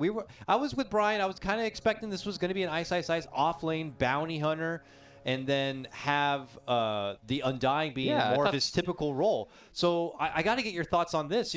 It's of all people, of course, Ice is going to be the one to take the Undying into the core range. But how much confidence do you have in that? What kind of impact is he going to have in this game? I feel like my confidence is low, but that's the thing about Dota is I'm always willing to be proven wrong. Of course. I don't think it will work, but if it does work, then cool. Then there's something new that people can do. But I kind of struggle to see how it's exactly going to work, and maybe my brain is just too small. So I'm excited at the very least. Yeah, maybe he'll show us something innovative, something with maybe some new buildups. I know the zombies received a nice little buff in the recent patch. I think 10 damage per zombie, which if you leave that tombstone unchecked, could definitely add up. But yeah, it's something we're going to keep tabs on. How is he going to prioritize these skills and new items to shift this up? Meanwhile, you look at a hero like Bounty Hunter, and this guy was just gifted so much by the Frog. I was looking at some of the changes, of course, leading up to the big ones in 7.25, and I feel like Ice Frog's sitting in a room I really love Bounty Hunter. Why is nobody playing with Shuriken Toss? Yeah. And he's like, you know what? Cooldown's lower. Not enough? Damage is higher. Not enough? Here's some great talents. And now it's at the point, here's the Ags. Yeah. And, BSJ said some wonderful things that I didn't even consider. Janata typically becomes such a dead ability in the later game, but now you can hit it to so many people. Bounty Hunter used to be one who hated people who 5-man and group together. Now he'll love it. It just totally changes the hero quite a bit. And I would imagine that Ags has to be one of the priority pickups early on. Oh, I love your enthusiasm. I really do. For Bounty Hunter of all heroes. I think the hero's really good. I think it's steadily gone buffs enough that maybe, for example, I think our team has tried it and it hasn't gone the best, but maybe we're just not running it right. And that's the really cool thing about Dota is everything can work, and you never know what's broken until somebody smart figures out a way. I love it. And plus Dota an international game, we get to see these type of ideas come from all over the world. Yeah. You know, how many games could do that? Some random guy in like A pub. Southeast Asia or Russia is gonna like figure this out and say like this is straight up broken, and then eventually it'll go up the ladder high enough that like all the high rank players will start doing it. And those are my favorite things in Dota. When you hear stuff like, oh, is that the Logan Abaddon? And I'm like, who the hell's Logan? And they're like, oh, it's this guy from the pub scene. He does this shit all the time. Logan buffed at Grace. Yeah, it's David M. Kim Omni Knight. Yeah, I love those things. It's like the guy who has that shtick in the pub, it's and just then his thing. it just comes around and it works out, and then it's adopted into the pro scene, and then they even get that little bit of a nod of credit. I think it's just such a wonderful thing. And here, Jabs doing that early bit of harassment. Very intrigued to see how he makes it work in that 5 position. You know, I don't know if an Ags is going to be in the immediate future, but something he can certainly apply at any stage of the game if it does come into his laps. But this is not fun. Mid lane, yeah, it's as expected. A rough time. It is such a one-sided matchup. 15 and 10. 10 denies. Now 11. My God. Every time he's got stacks up, he's also going to use this to heal away. Like the last stack, he'll always Boundless Strike, so he gets the max HP. And they can't do anything about top. Like, it's a bounty hunter lifestealer. Like, they're not going to stop this from happening. So you're going to get this Darkseer that is going to get pretty fat. He's got top of the CS chart. Monkey King is going to get really fat. And then I have to imagine PL wins. He's not doing amazingly, surprisingly enough. Undying's actually doing quite well. But I have no idea. I can't even tell you what like my expert opinion on like the PL versus offlane Undying matchup is supposed to look like. So I won't even try to pretend as if we'll have to just see how it works out for itself. And this is just a small sample size, obviously. And we'll see how things unfold. But I sort of feel like this Undying's going to run out of mana at some point, and then PL's just going to free farm. But okay, that would be my guess. Makoto feeling confident here, or getting the chase about with Moon, who's gone a bit deep into enemy territory here. He's getting smacked on the back end. And look at Hyde. Oh, Hyde is so giddy. I got a haste rune, boss. Here I come. Slaps down the stun, and Hyde's going to take that first blood. Yeah, he came all the way from that top rune area to make the trek, and now Ice is going to die. Oh, and again, I can't stress this enough. I think Fnatic is a very good team, probably a little bit higher skilled when it comes to like my ranking board than Boom. So maybe they're just so good that it can work, but as of now, they are proving my initial suspicions, Dakota, about whether or not it could to be correct. How far can you go with these types of drafts and these, you know, and be able to really execute and make them work? Yeah, they're going to be tested. They're going to be certainly tested. I will say, I don't even know if it's a good Ember game, because I think that it's pretty decent against PL, but if PL gets hard, then he doesn't really care that much. And it's not amazing against Nyx, because Nyx can just pop his Carapace next to your Flame Guard, and you always have an instant initiation as a result versus that hero. So I'll say what seems to be hard to say about Fnatic. They got nothing good, it looks like, going for them. On paper, at least. It's like, well, who's going to have a potentially good matchup in a good time? It feels like it really falls back on just outplaying. Yeah, I think they can still outplay. They have some measure of, like, stuns, and I think Ember Spirit could go off, and that's who they need to go absolutely crazy in this game. Because if you're looking at the laning phase, at least, all 3 lanes are going pretty well for them, I'd say. There's going to be a dive towards bottom. Jabs has made his way down here too, and Dream's getting pretty low, but he does nail the tombstone first, and there's going to be even more TP support here as the Nyx comes in too. Oh, nice stun. And look at Dream. He turns the corner. Oh, Jab says, I certainly did not commit this hard to get nothing. They want to get something out of it. They do He's got to die. Get him. He's got to die. Surely he's got to die. Don't let him get away with this. Don't let him get away with this. He got away with it, and he's going to tag you on the way out. Oh. That is crushing. And they drop the sentry. Jabs will not be safe. He drops the sentry of his own, but he knows it's too scary to step back and go for. And it's not getting any easier anywhere else. I look to mid lane now, and look at Makoto. He's diving deep, going for DJ. Smacks him. DJ just TP too. And he just died bottom, trying to kill the PL, and he just dies, and there is a catapult here. Just looking at the difference in CS between the Ember, he's more than 2x them. He's got is at 43 to 19, He's got 25 denies. This is a straight up ass beating out of outer space Yeah, early on in this game. This is insane. Like, everything's just going right. I look up top. Darkseer is in a private island, it feels, just farming away in the top lane without a threat. Monkey King unhinged in this mid lane. Moon's making his return, and Monkey King's ready to flex on him. Hyde, where did he come from? He's behind him. Moves in, tried to go for the two-man stun. Now they're going a little bit too ham. Okay, guys, they're all over the place. Now they're getting swarmed, and they will get Makoto. All right, I don't know what Makoto's... That's a pretty penny right there. I don't know why he decided to do that, if I'm 100% honest with you, Dakota. This might be Fnatic's plan. They are going to lure Boom into a false sense of security and let them swell up so big, a fat pinata that maybe Fnatic can pop.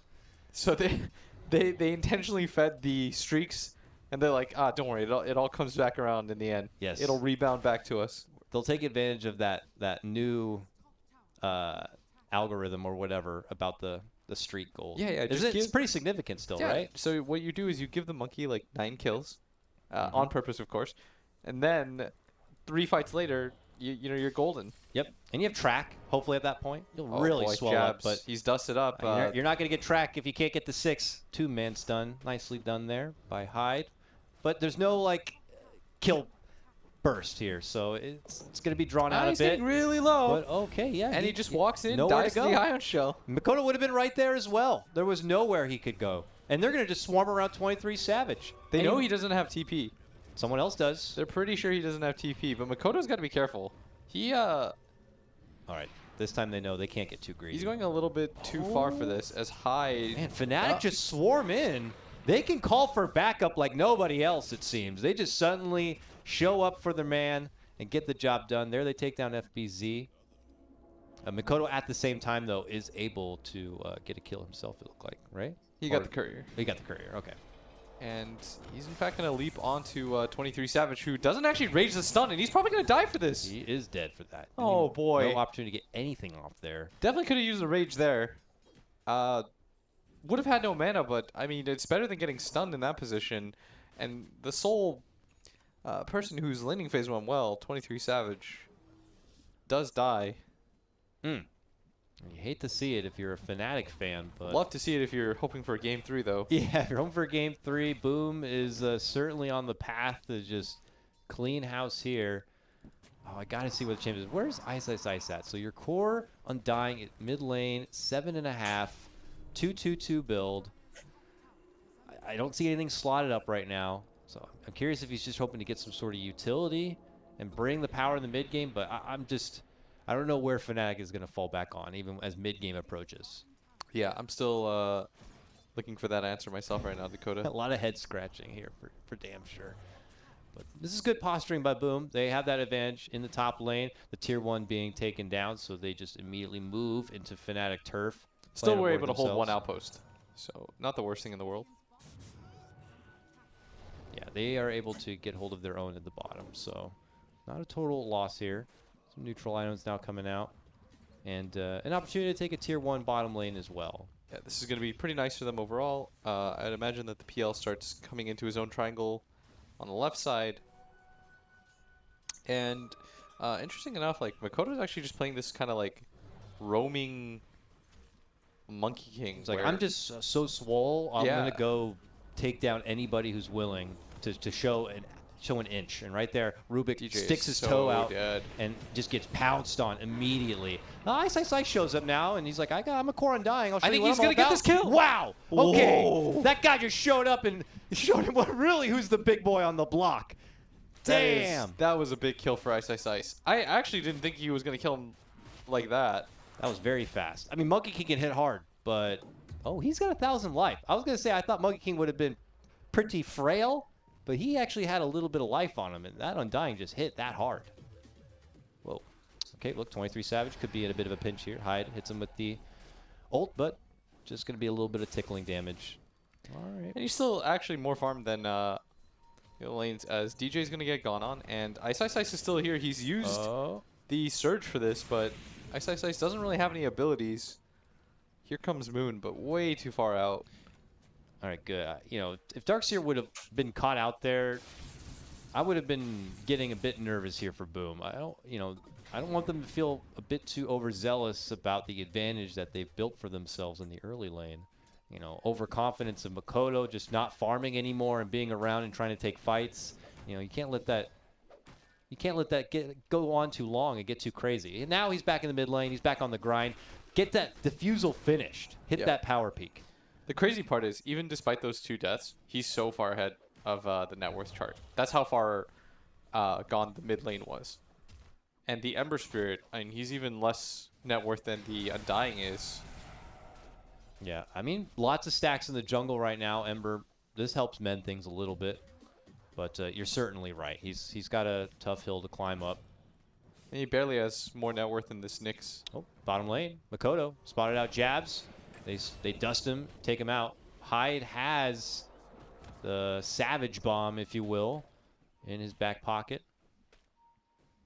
Oh, no, wait, not Savage Bomb. Sorry, that's Track. I got just I got confused. That was the Infest. I'm like, wait a minute, what's going on? Yeah, it's the same looking thing. I actually thought the same thing for half a second. I forgot which team Rubik was on. Yeah. I'm also I'm more used to that other Track, the gold nugget, whatever it is. When I see the old one, I'm like, wait, what is that? FBZ he had that quiet game on Darkseer farming through that top lane, but look how fast he's able to accumulate those utility items. Almost has the greeds complete, nice but chains. Could be prolonged a bit if they manage to bring him down. TP's are coming, though. They have that outpost control, so that means Makoto could step right into action. Rubik is pushed all the way back, and now 23 Savage looks to get into play. While Makoto is able to ult out and get that finish on the Ice. The rest of Fnatic on the other side of that wall, now fighting back to the low ground and can't really commit into the fight. That's an additional 200 gold. Can they get Hyde? Oh! Stuns right there. They do His manage tree. to take down the tree of the Monkey King. dead. He's stunned out, and they blast him down. This is Fnatic's chance to gobble up the money that's there, and they're going to take That's more. track gold. Makoto is insane. I'm not sure why he decided to do that. Whenever he gets kills, he just immediately dies right after for it. And he's got to be careful because he's so far ahead that every single one of these deaths is so impactful.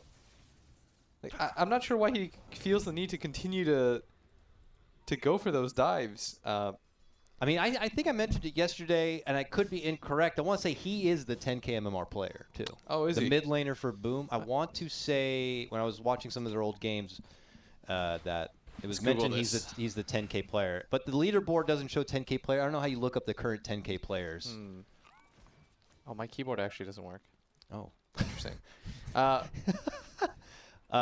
whatever the case may be, I'm not trying to take that away from him. But he's definitely got some brass on him. I mean, for sure, he's a really good player, and he really. You don't get to that level. Yeah. You don't get to that level without taking those kind of risks. But Fnatic is not a team you can get away with all of those kind of moves. They will pounce. They will take advantage of you going just an inch too far. All right, here we go. It's going to be a 5-on-5, and they're on the low ground right now. They're going to pick off the AA here for free. He is going to get the Ice Blast off, but level 1, that's not enough to do anything. The jabs, they'll be fine. They'll take the 1. But good on Boom's discipline there. They recognize that this is not a fight for them to take, not a good position, and they totally withdraw. This 3K lead that they have, though, I feel like it should be up to like 7 or 8 at this point. Yeah, I think Fnatic can just creep their way back into this game. Not too much trouble, but Boom got to hold the reins. They got to pull up. Let's see Moon's recovery here is looks like he's slotted out for Battle Fury build. Accelerate that farm to get back into being relevant and taking that bottom outpost. Do you think if they want to take that kind of 5-on-5 fight, though, they have to be on the high ground together? The AA was just like in such a weird position. Yeah, it looked like Boom were hoping to converge in to kind of get a hold of Fnatic's jungle, but Fnatic were already there, nipping at the idea to take a fight. Ice. Grabs that illusion. He's going for a Yule's next on his Undying. Okay. Oh. And jump on Makoto. This is huge. That's the highest net worth. The bomb out immediately, and he'll follow it up with a juicy, icy dessert in the Ancient Apparition. And they know that Hyde is there. He's running away. They're going to pop the dust. They do get him with it. Fnatic on the hunt. Oh my goodness. They take 3. A killing spree for Moon. Fnatic right back into this game. What laning phase? Something was wrong with the laning phase? Nothing, apparently, Dakota. And look at that just drop. Like, you would think going through that kind of experience in the early game would mentally test you and break you, but Fnatic. No, I mean Fnatic They are don't just care. proving. If I'm honest, they're proving they're like the most disciplined team. Like they know what to do in this position. Bad news for them is they still have to get over this PL hump, but True. 23 Savage, like I haven't seen Dream in a fight, and 23 Savage has just been kind of out farming him pretty handedly, and he's been participating with his team with track kills. And he has done a lot for his team right now. He had that one death that was kind of bad at top, but Yep. since then, He's just been in keeping the his right head areas. low, and he's getting the farm done. Meanwhile, mid lane, a big jump onto DJ here. Something for Boom to just get back their direction. They are successful in that takedown. Yeah, and this is the first point in the game where Mikoto isn't the highest net worth. That distinction is going to belong to 23 Savage, and it's going to just get better for him as he picks up the tier 2 tower at bottom. It looks like Boom really wants to finally take a straight up 5-on-5 because Rubik's dead, and they're going to make the move on Ice Ice Ice. Yep. Gets the jump. Nice setup there. Smoked, initiated. 23 Savage shows his face there on the back as Boom tried to approach he's gotta from be the careful. rear, and now they finally are able to isolate him. And they'll quickly take him apart. And now it's Fnatic actually that make sort of the unnecessary maneuver. As Ice Ice Ice dies, he's one of their biggest team fighters. Oh, Moon, top lane. That defusal slows him down. He does have a remnant charge, so he's just going to go back. It's at the very top right, too. It's in a really awkward position for them to get to. Yo. See ya. And he whips himself on back. Good heads up there, but okay. I mean, this game still feels pretty damn close. You know, it's good to see Boom now keeping assertion, move forward, like you said, taking the Yes. team fight. That was a good play. They had a 4-on-5, and they might even get more here as DJ. Yeah. They get caught up. He does land a nice stun. DJ was caught out first in that previous skirmish, and now again, just as he comes back, he's caught out. Jabs is going to dish out some tracks, and they'll get some eyes onto Boom and what they're up to. But, you know, we already know what Boom's up to. They're just going to keep it fighting forward here. Fnatic will try to stall things out, I imagine, to see if they can get 23 Savage to a higher point and get Moon really into more relevancy. But for now, they still fall behind. And they're still crippled from that landing phase. They're still crippled by what Boom has going for them. They'll need more to recover. Halberd looks to be the next pickup here for 23 Savage. So looking to cripple the right click. But meanwhile, they do drop the wall. Looking to fight through it. 23 Savage tries to take it, but the surge.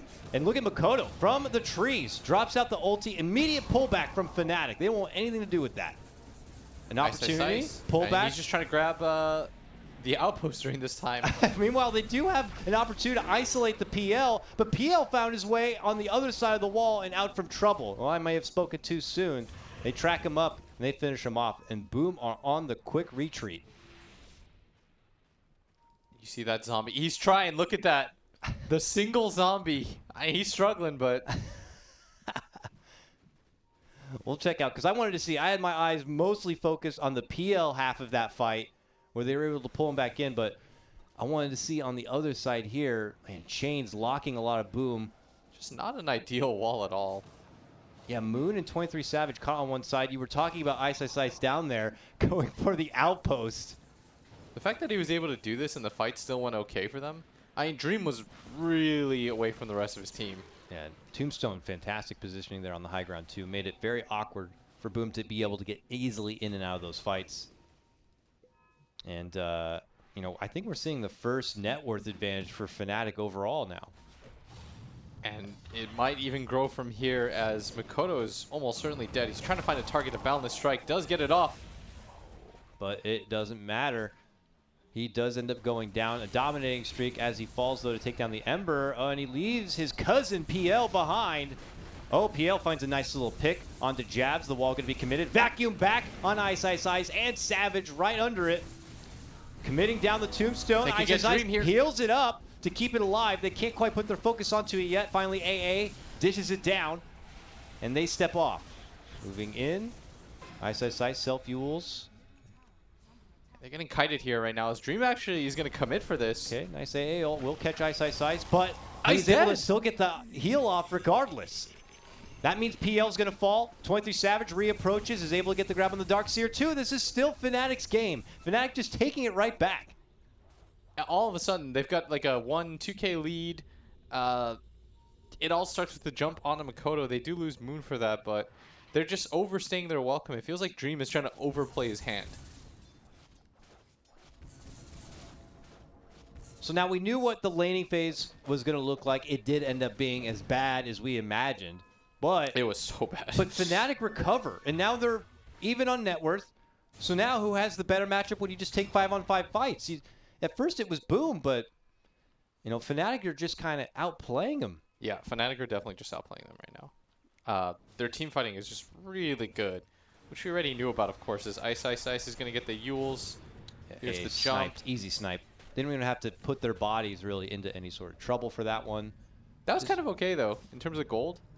231 for the AA, but they got 200 gold for killing the Tombstone. Yeah, it kind of works out. Yeah, you'll lose your AA for about 20 seconds.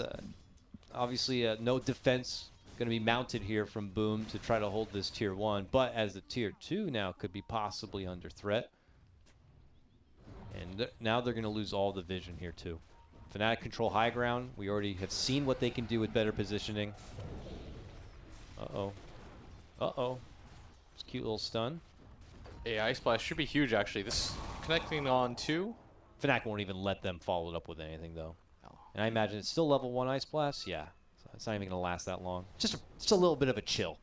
Turn the AC on too high. It's not even cold. Not too threatening. Yeah, you know, bundle up. It's like, do I really need a sweater? Nah, you're good. What item did he get just now? On PL? Or Grove Bow. Oh, okay. Oh, who is that going to go on here? Oh, hold on. I hear 23 Savage. He's got a hold of a beetle. Hyde steps away, but he was tracked up. But there's this approach from Boom. Pull back, but Savage jumps right into Jabs. Jabs now under a little bit of pressure. I say that, but 23 Savage has no mana. He's got to be careful here. Boom just hesitant, though. Obviously feeling a bit of mental damage, if you will, from losing the past couple of fights. It's making them a bit hesitant on their commitments now. I can't really fault them for it. I would definitely be hesitant if I lost like 4 fights in a row in the fashion that they have. Ice is going for the Agnums now. He's looking to really get the gains going. Dude, Ags is so good in this game. I should note that. It's really nice because you're playing against a bunch of like int heroes that don't have a lot of HP to begin with. He gets like 2 decays off. That PL and that Monkey King are just going to be paper. Yeah, they're already skinny nerds is what you mean. Just a bunch of skinny little nerds. Can't They do don't a get the push-up. gains. They can't do a push-up, and Ice is going to come squatting through and hit him with some dumbbells.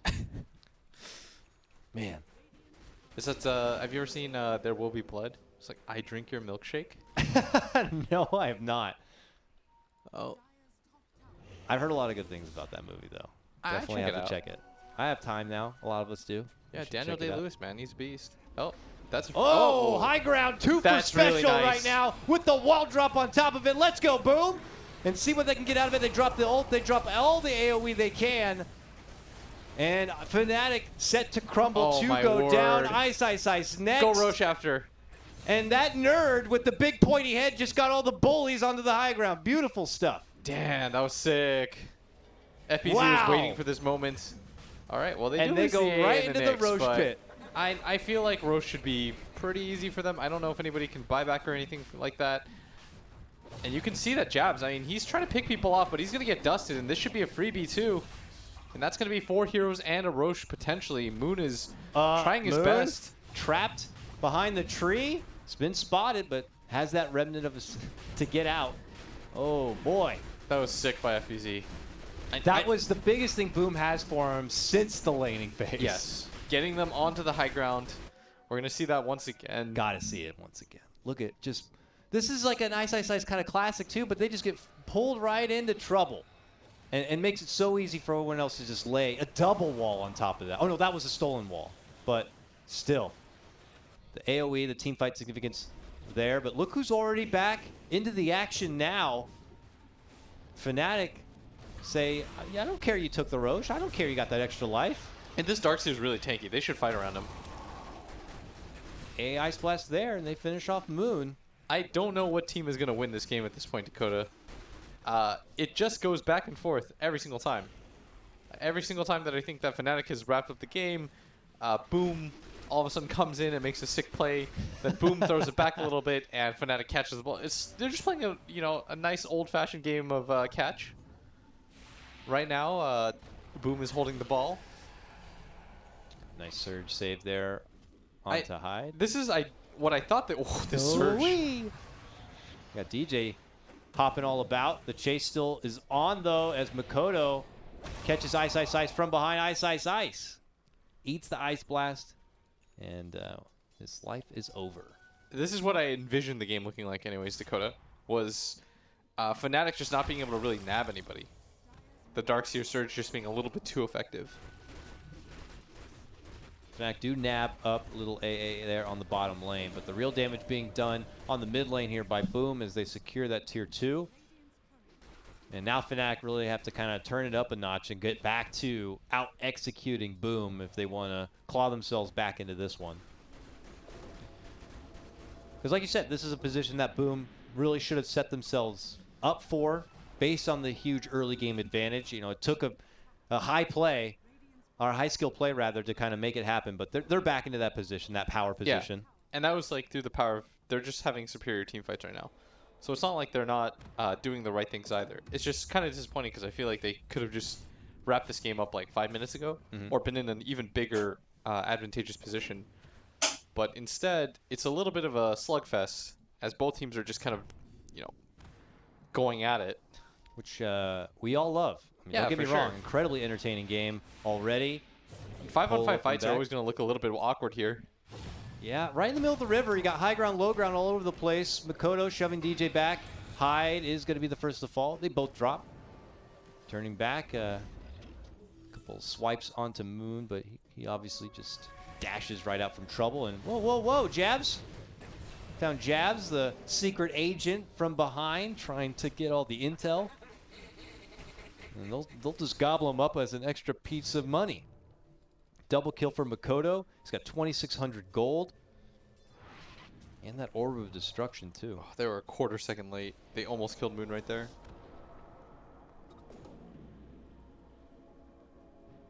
Yeah, 30-minute outpost time. Looks like they'll be split. And to the bottom lane. No surprise here. Boom still have a tier 1 to take down. And something they just got to keep pressing forward. Keep getting the objectives. Use this advantage and try to force Fnatic to have very little options in the late game by just taking away all their farm potential. In last game, Fnatic were just dominating. How early did Fnatic have Boom corralled inside their base? It felt like at 15 minutes almost. Yeah. In this game, Boom have an even more seismic advantage in the early game, but they have much more trouble trying to keep Fnatic together and inside their own base. Fnatic are so fast to know where they have to get out and get things done mid lane. Oh, I witnessed the whole thing, and it was hard to watch. Boom just blown the hell up. And Boom just taking no mercy as they cross country through these lanes. I have to imagine that, again, this game is still going to be really difficult for Fnatic to win. I think that Boom is doing all the right things now. Fnatic understands that they can't 5-on-5 straight up anymore. And so what they're looking for is pushing out the lanes, trying to see if they can get these like mini pickoffs and being really aggressive in these lanes. But Boom is thinking, okay, just 5-man together, and that's the right thing to do. Just work together, make pickoffs happen. They're starting to realize, I think, how strong they really are when they're just playing together. See if they can close this one out. Swift takedown of Jabs. He does have a buyback. He does use it. It looks like DJ could be next. The wall's going to be committed. Split down the middle. Oh my goodness. That's also going to be 23 Savage, and he has no buyback, Will. My bad. All right, I think they're pinging for Throne right now. I know they know that there's no buyback, right? And instead they're going to go for the safer play, which I'm okay with. But this game, again, Fnatic, they did a really good job, Dakota, of making it look closer than it should have been. Yeah. But if I'm honest, like post-draft, there should have been no doubt. Yeah. It would have been criminal for Fnatic to get away with such a lineup. I think so too. And playing it in the way they did, it had been maybe an Ice off-lane bounty hunter. They shifted the Undying to support. Things could have ended up the same, but now we'll never know. And with the position Fnatic have drafted themselves into, it looks like they will ultimately reap the consequences that have been expected or foretold by you, They're going to have to fight experts. 4-on-5 because they don't have this life stealer, but they can't afford to give up megas. I think if you get megas, the game is almost guaranteed over. ISSI's not able to finish that Agnums as he's getting big decays now, but it's not going to lead him to being any sort of raid boss. Drops down the tombstone. They're getting could kinda be low. it. It's a lot of damage. Maybe they'll take the Nyx. They're popping out the heal. It's not significant. Oh, immediate stun on the Moon as he tries to jump into action. And he is sent right back to the base. I think this could be it. Lifestealer now back. Ooh, Makoto, very low. All right, they're going to hold. And he's out. He did not have an Aegis. He did not have an extra life. And that's enough to force Boom to pull off. Fnatic will be down, but not out. But, you know, that is a lot of money now for Boom. They're going to go shopping. rich. They got a big credit card right now, and they're going to go on a shopping spree. They actually got so much money, though, for that. The gold exchange 3K in their favor just for picking up some of those kills, but I mean, the road is still daunting. They've got one set of racks left, no tier 3 towers. They're probably going to lose their Rubik here. DJ has no space to play on. The Phantom Lancer does not care. He's going to continue to chase right now. The Rage is out too. There's no defensive abilities. Ice has now come in. Yeah, this might be it. Savage on the pushback here. Fnatic trying to take a fight outside of the base in hopes of catching Boom when they don't expect it, but Boom are just so swole by this point. It don't matter. They'll bring it. 23 Savage now going to be forced to run. Can they take him out? Can they end this game before he makes it back inside the base? Moon trying to stop him in their tracks. They ultimately will force 23 Savage to turn and fight, but he has no more mana to work with. He does have allies nearby who can escort him back out to safety, and it will grant them at least one more opportunity to take a defense. And keep in mind, this is all without Makoto, who's one of their best ways of dealing with the Lifestealer, because he has Deso plus he has Orbo Destruction. Not quite there yet. Has a BKB. A lot of gold saved up too if he wants to use it.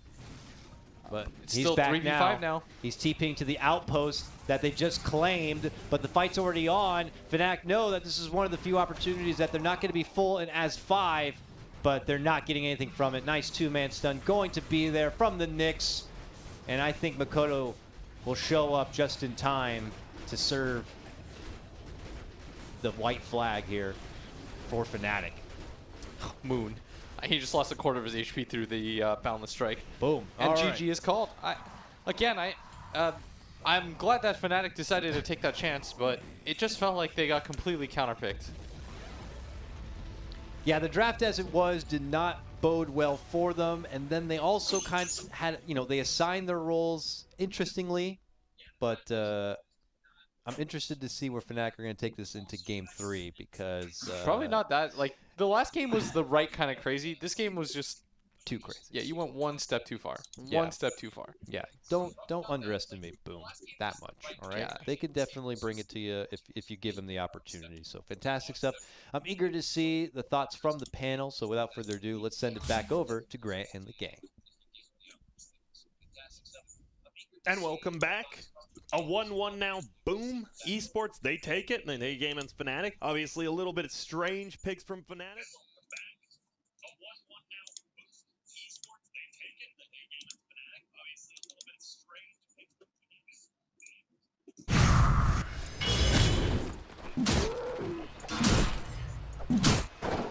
Конечно, дизайнер в том числе может Рошана быстрее забрать.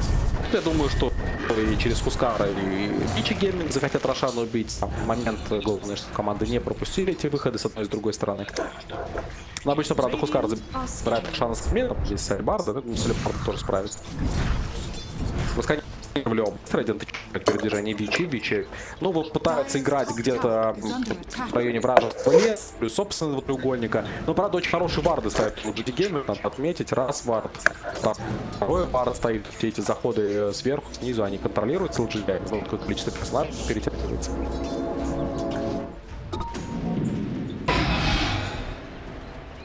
I was meant to have this.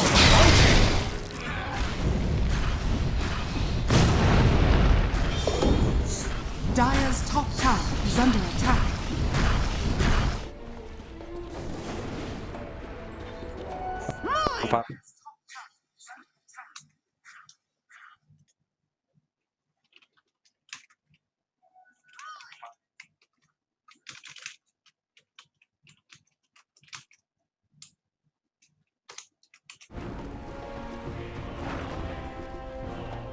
немножко до молнии не хватает, кстати. Без них отправляется гангать.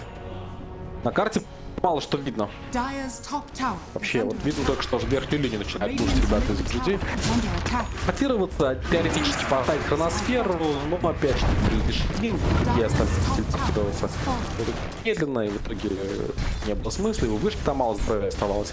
В итоге просто там разобрать LGD, в центре будет размен вышки мяча. Потом вот баста. Tower is under attack. БКБ сразу пошел. Radiant's middle tower has fallen. Альбарды без пулкинбар. Надежно. Radiant's Направили, попадается. Янг уезжать. Уезжает Янг на стампиде. Что, неужели не поймают? Radiant's middle Да, встречается свой Верван Парк. Позиционочку держим. Да, он впитывает. Допитывался все. Dire's structures are fortified. Также минус для Вича, под минус можно идти на выше, снизу сломать, драйвить, очевидно, тут людей не будут. И вот уже 3000 преимущества, сейчас вышка, там около 4, возможно, хроносфера на ОД ставится. Защиты какой нет, и тогда будем поставим копье еще. Radiant's bottom tower is fallen.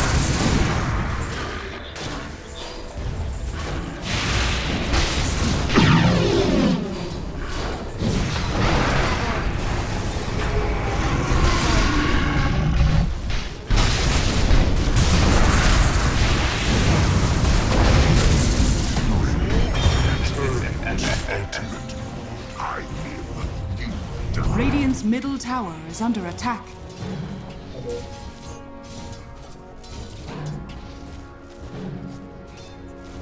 Roshan has fallen to the Dire.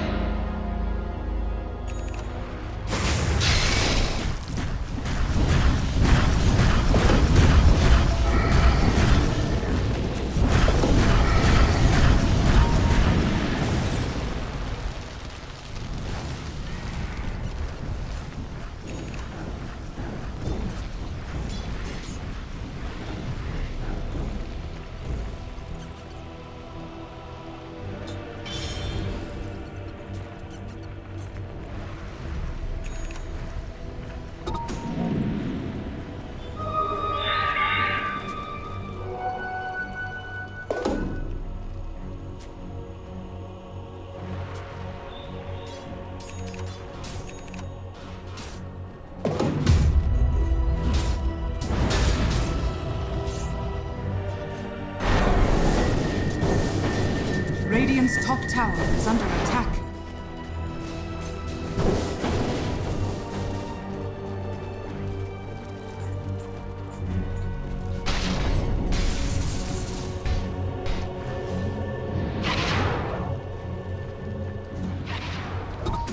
Radiant's top tower is under attack.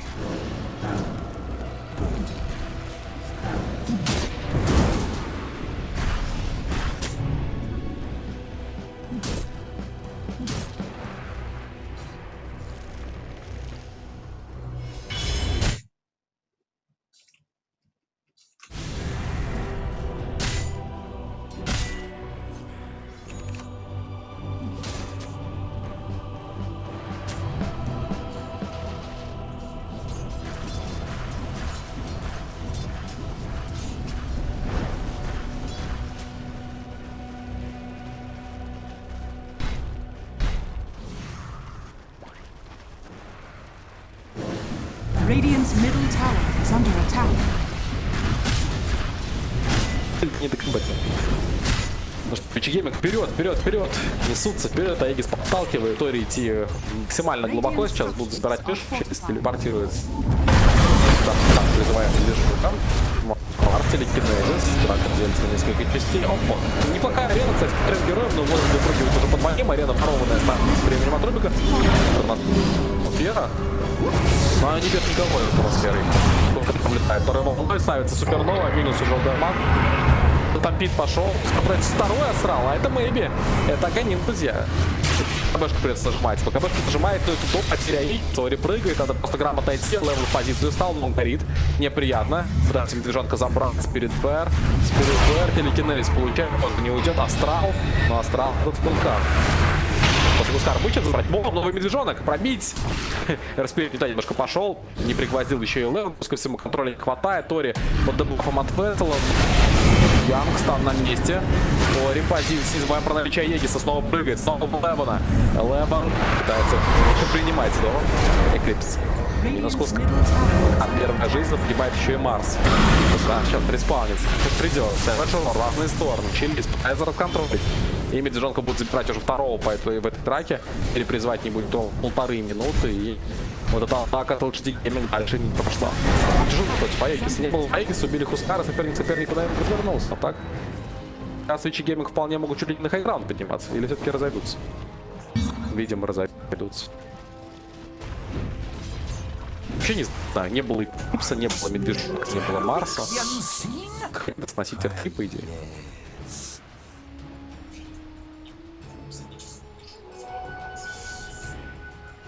Тяжело, GT уже 11 тысяч летят.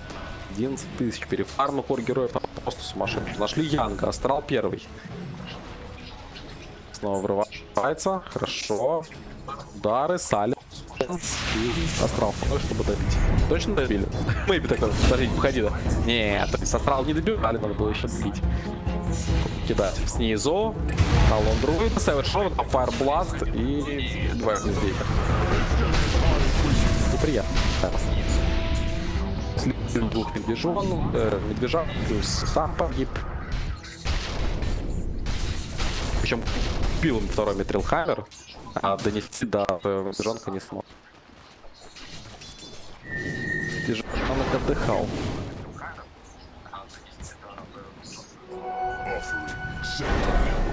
Дают. О. Могу сказать, что Switch Gaming идеально все раскидывает. Такие сомнительные хроносферы были. Давали они возможно команде ушки, конечно, закомбачить, но перефарм все-таки высказывается. Мэйби вместе с Икснова пытаются на двоих какой-то придумать фраг. Один стал. Не дает спайк босс. Третья попытка получается это сделать Хускаром. Движение в центр. Внезапно плазмаками от Switch Gaming. Перехватим Марса забрать. Сейчас Марк Ликинейс получает. Ворует копье. Копье поглотил. Тайм дилейшн. Марс впитывает. Хорошо впитывает, между прочим, но пробивает его все-таки. Я вот или нет. Это Левен. Отходить пытается. И только спинкой повернулся к сопернику, получил стан и умер. Супер забавно это, конечно.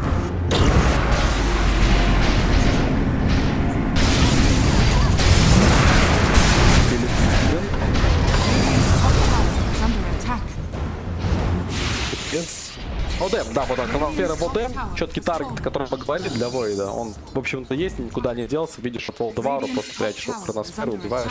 Такой план реально работает на 100%. Потому что конкретно ОДМ может защищать своих тиммейтов, а вот тиммейты ОДМ защитить уже не в состоянии. Там просто нечего. По итогу хорошо реализованная Хроносфера, минус ОД. Команда в лице Янга и Ори запушивает перед бабышку. Ну и остается только последняя преграда, граунд база соперника, который, разработки которой, конечно, вернутся в Switch Gaming уже в самом ближайшем будущем. Возможно, правда, придется немного подождать Рошана. Перефарм настолько хороший, то тут можно после просто выигранного файта на ровном месте пойти и все сломать. Смог. Вот здорово. Прочекал расклады, собрал инфу. Даже если помер, все равно не неплохо. А, еще избивает ТП Марс, останавливает Спирит. Что делать с Марс? Умирать. Что делать с Спиритом? Отправим своим типа. Что это? Два минусов. Вроде атаковали LGD, в итоге благодаря отличным действиям Вайда убиваются еще двух халявных фрагов ребята из Switch Gaming. И вот теперь подъем на хайграунд. Вопрос, как защищать тот КГ и чем его защищать.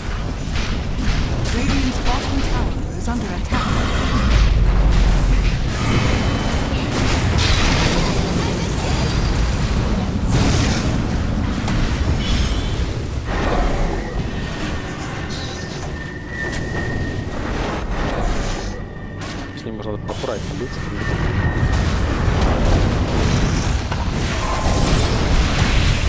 или вард разрушил, время погибает тоже.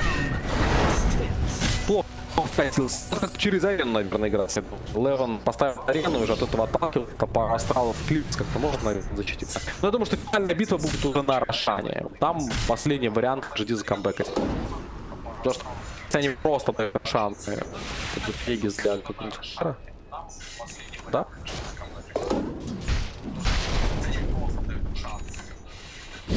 Так они в серии проигрывают, им вообще нельзя допускать каких-либо ошибок. Они им готов. Radiant are scanning.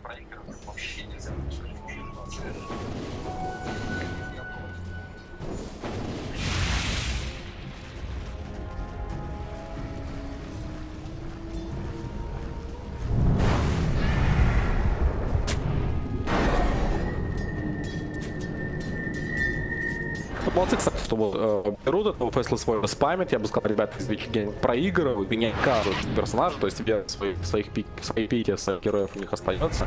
Делают выводы над ошибками, работают над ошибками, выводы делают соответствующие и пикают героев вновь, пытаясь все-таки продемонстрировать лучшие стороны. Ты как получается, действительно, Void хороший, Худкар пока замечательно, но вообще ни разу не забрали. Играет 6-0-2 с идеальным КДА.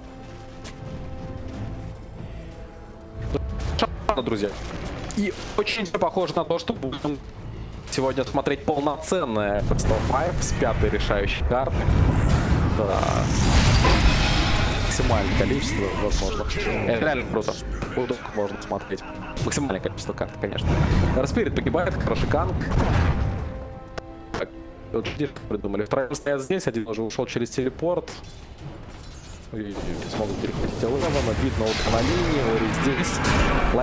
Лайк заставляет Левана драться, есть астрал. Первый астрал, может команда стампидом подсилится Кори. Надо бросать Марса, Марса бросают. А вот туда уйдет Ли. Куда уходит? Вроде бы успел сформовать астрал, но применить астрал не успел. Да, ты ушел. Медвежонок, что хочет выкачать себе Лис? Шрор.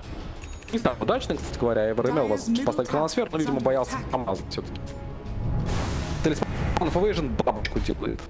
У нас.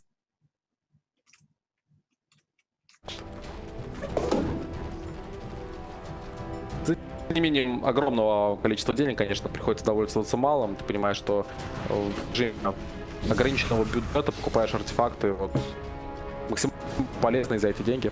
Баффер может быть лучшее решение в данной ситуации. Погибаете время Спирит. Атака здесь на Кентавр. Но он без стампида, кстати, могут и забрать. Хроносфера на ОД. Набить Эва. Выкидывается по обиде Бладласта. Щелк, без шансов для ОД. ОД погибает. Ведь пытается криться, он явно не хватает. Минусует медвежонок. И это good game был played. За 9 минут появляются ребята из Вичи. VG Gaming. Victory.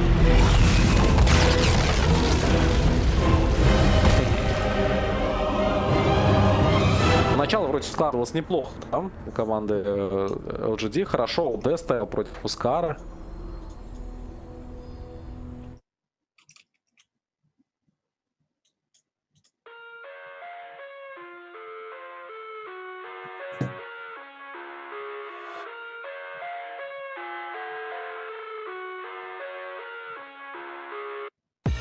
I live inside my own world of make-believe.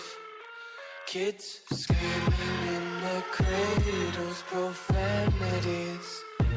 I see the world through ice covered in ink and bleach. Cross out the ones who heard my cries and watched me weep. I love everything. Fire spreading all around my room. My world's so bright, it's hard to breathe, but that's alright. Hush.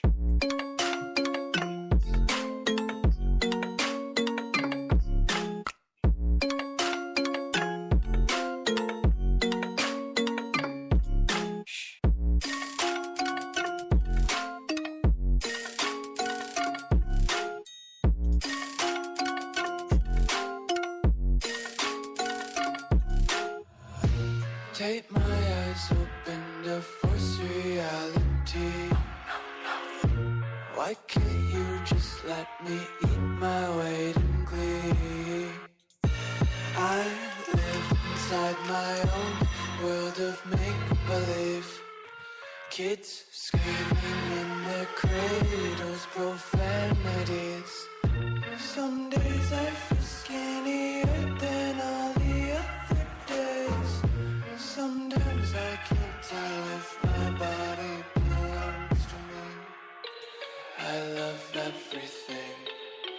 Fire spreading all around my room. My world's so bright, it's hard to breathe, but that's alright. Hush.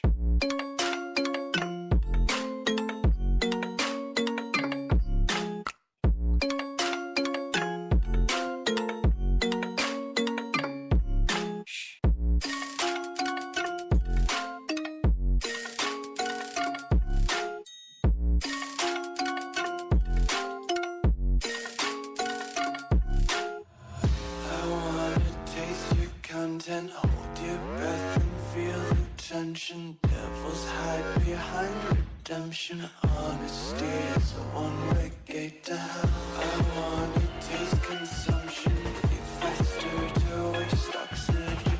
Hear the children sing aloud. It's music till the wick burns out.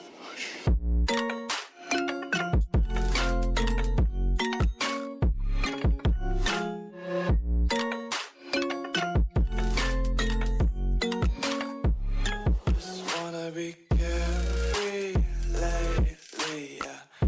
Just picking up daisies. Got one too many quarters in my pockets. Count 'em like the four-leaf clovers in my locket. Untied laces, yeah. Just tripping on daydreams. Got dirty little lullabies playing on repeat. Might as well just ride around the nursery and count sheep.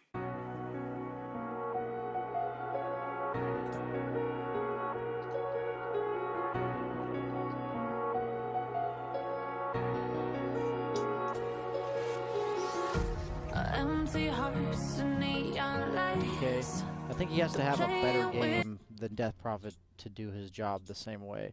I think that is better than we're seeing here. I think for people at home wondering, he used to be 200, I think 85 base movement speed, maybe 290. Now he's 310. He's fast. Like, he's actually a pretty fast hero now. I don't think I've ever thought of DK as a fast hero. And now he's And chugging. now he's top. He's above the 50 speed walking. percentile of these heroes. He's above the average for base movement speed. And which isn't that what we're all searching for? Just to be be above above average. Yep. That's what my career How's that working for trajectory you, has Cap? been. Yep, you guys are Got getting me there. here. Yeah. That's true. Yep, you guys are killing it. But let's discuss, because I think all three of our faces kind of gave that stank face when we saw the Mars first overall pick. Yeah. That stank face. And I mean, we saw it game one. Obviously, I don't think it's a terrible hero, but to overall first pick it, I said That's I scary. said it's gonna be they're gonna pick 3 cores, maybe just 2 that are really hard to spear, and also probably get out of your ultimate with their abilities, no items. Yeah. So already we're seeing Void Spirit. Obviously this isn't a core, but when I think of Earthshaker, I was thinking Morphling already before this Shaker. I'm not saying Morphling Shaker's really a thing anymore. I think Morphling's really good against Mars. It's also pretty nice against Oracles, so I am already leaning towards them going for a Morphling on top of this Shaker. Pretty much every hero that can get out of Mars ulti and poses some sort of threat to him with either like mana burn type abilities or magic damage like Morph is the type of core I like to pick against Mars. And Mars is a hero that either kills them in his burst or misses the spear and is completely useless. That's what I think we were mainly emphasizing from the first game today, and why we didn't like the early pick of Mars in the draft.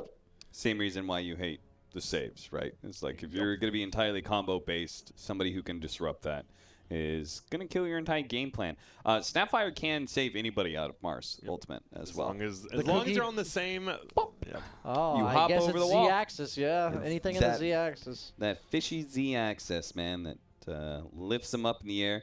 It can be a little hard, a little Yeah. tricky to get that right positioning. Have you but- ever seen Lion or Nyx plus Mars, where the Lion Nyx stun them in the Mars Yes. spears and you spear them over the? I haven't seen It's that, but so I've, yeah. funny, man. It's They like, have a very poor win rate together. And do they really? Yes, we were talking about this Oh my at some god, point in I should look time, it up. And That's hilarious. yeah, I was like, I don't think it's that bad. We were talking about some other reason, and then the Impale thing happened. I was like, oh, that's why. I remember this now. I hate playing with that hero. Yeah, Monkey King is a hero that can't get out of Mars ulti, but he. In lane. It's like the superior arena. Yeah, I was gonna say Right. if both of them are on the ground, Yeah, I think you'd rather be the Monkey King yeah. than the Mars. And good, I mean, right? 2 melee heroes already, Mars and Ember. And you have the lane matchup against Ember. So I've seen Ice Monkey King before. So I'm sure if the Ember gets rotated to the safe lane, they will be shifting this Monkey King to the offlane role. I think that wouldn't be too surprising here. You have a Void Spirit, which you're trying to avoid the Ember Spirit matchup. So I would say it's likely this is a side lane Void Spirit, unless they rotate the Ember to the side lane, in which case it's a mid lane Ember Spirit. There could be some musical chairs that Cap is having a seizure. I can't keep up with it, Yeah. Brian. Going lanes, round and the round too lanes. fast for me. What do you pair up here? Feels like you need your position 4. Maybe you don't. Obviously, you have this pick and then the next pick as well. Whatever one you think is more likely to get banned, you just go ahead and pick it. I mean, well, that's good because it feels like you have okay control with Mars and Ember. Do you need some wave clear? We missing that? No, Mars You never got do Mars. that. Okay. I was gonna Phoenix, say you team need some fight. hero that doesn't die to right clicks. I couldn't even describe that. I was thinking like Necro or Veno or something. Why did they pick that? What do you mean? You picked Phoenix Oh, and it's the in the Snapfire. Oh, I just Hello? I just realized that. I thought it was. You really said a good. hero that doesn't die Hello? to right clicks. That I Egg was literally thinking- only dies to right I was clicks. thinking Monkey King. Yeah, yeah. I was thinking I know. Monkey. I know what Phoenix you're is thinking very good about. versus Monkey King. Yeah. To be very clear. Yes. It's it very is. good versus Monkey, but I forgot about. I didn't even consider the Snapfire when. I It was guess. picked. I mean, your thought process, right? Phoenix- Goobers, what are you Yeah. doing, I mean, boo? you know Snapfire is going to be at this point like a 5 probably, right? So Snapfire is she ever really going to be near the egg? She'll She make gets extra herself near range. the She'll egg. If She gets okay. extra range, and it doesn't matter because she's tanky. If you think like, we'll just eliminate that hero and I'll be able to get it, like, no, Snapfire is a That's a strength brawny, support. yeah. She's running around like she's Earthshaker. Did you say she's a brawny? She's a brawny. She Yes, is. she is She's a brawny. She's brawny. She's a brawny dragon. Yep. I mean, okay, let's talk about the good things about the Phoenix then. We saw it yesterday in South America. It does damage. We saw Yeah. the Veil Kaya build just pretty much 1v4ing people. Are you guys that put off by the Phoenix just because of the one hero? I'm down for a 4 Mars and get this Phoenix and Ag Scepter, so it takes 12 hits to kill the egg, and that Snapfire just isn't enough anymore. What do you think, Cap? So I really don't like it because I know it's 4 position, Yeah. right? And how do I put this? Like 4 position Phoenix is more reliant on the egg. Like it's a bigger piece of your puzzle. When you see those weird core Phoenixes, they're able to output a lot more damage with their Fire Spirits and level 15 talent, with Sun Ray. Like they're a little bit more active and durable, so they don't have to pop their egg. No. Hear me out. Yeah. If you say the Ags again. Is there a chance they pick Lone Druid? Do they pay Lone Druid on Boom? They do. I mean, they need 100% something to do. protect I the think egg. this They is an definitely do. insane Lone Druid game because first off, it protects the egg, and I thought about it with the Shadow Fiend Fear ban. It goes really well with Mars Uh-huh. Yeah. because they get arena'd and you fear them. I into mean, the what arena. about the classic They Void? play it. They go AM this Or they game. just go Or they don't completely- protect the egg at all. Yeah. Literally 0 protection. They have a That's a spear naked away. egg right They have there. a spear away. That's Okay. it. No, it really is naked. Unless with the new patch it bugged and the Oracle can ulti the egg. Have we tested it? No. Okay, then. That is not the thing. We So have not tested it. Okay. So the only protection that they have is the Mars wall. That is the only protection you have. And that only which- works on ranged heroes. Yeah, that only works on ranged heroes. I mean, you can block out some melee heroes, but that's typically not what you're looking to do with Arena. And again, Snapfire can hop over that wall anytime she wants to. So she still has a way to get past that defense mechanism. So why I the just AM? I don't see it. I think Monkey King's pretty decent against Anti-Mage. I think Earthshaker's pretty good against Anti-Mage. He's a stun that doesn't require playing around the spell shield active. Blinking or just Fisher? So you're down with Monkey King mid against Ember, Yeah. right? And so you You have want Void Spirit safe lane, off lane. and then you just pick an offlaner. Okay. I think they could consider Snapfire 4 or 3, but I think against Anti-Mage, against gap closers, I don't like Snapfire 3. Like gap closers in the laning stage.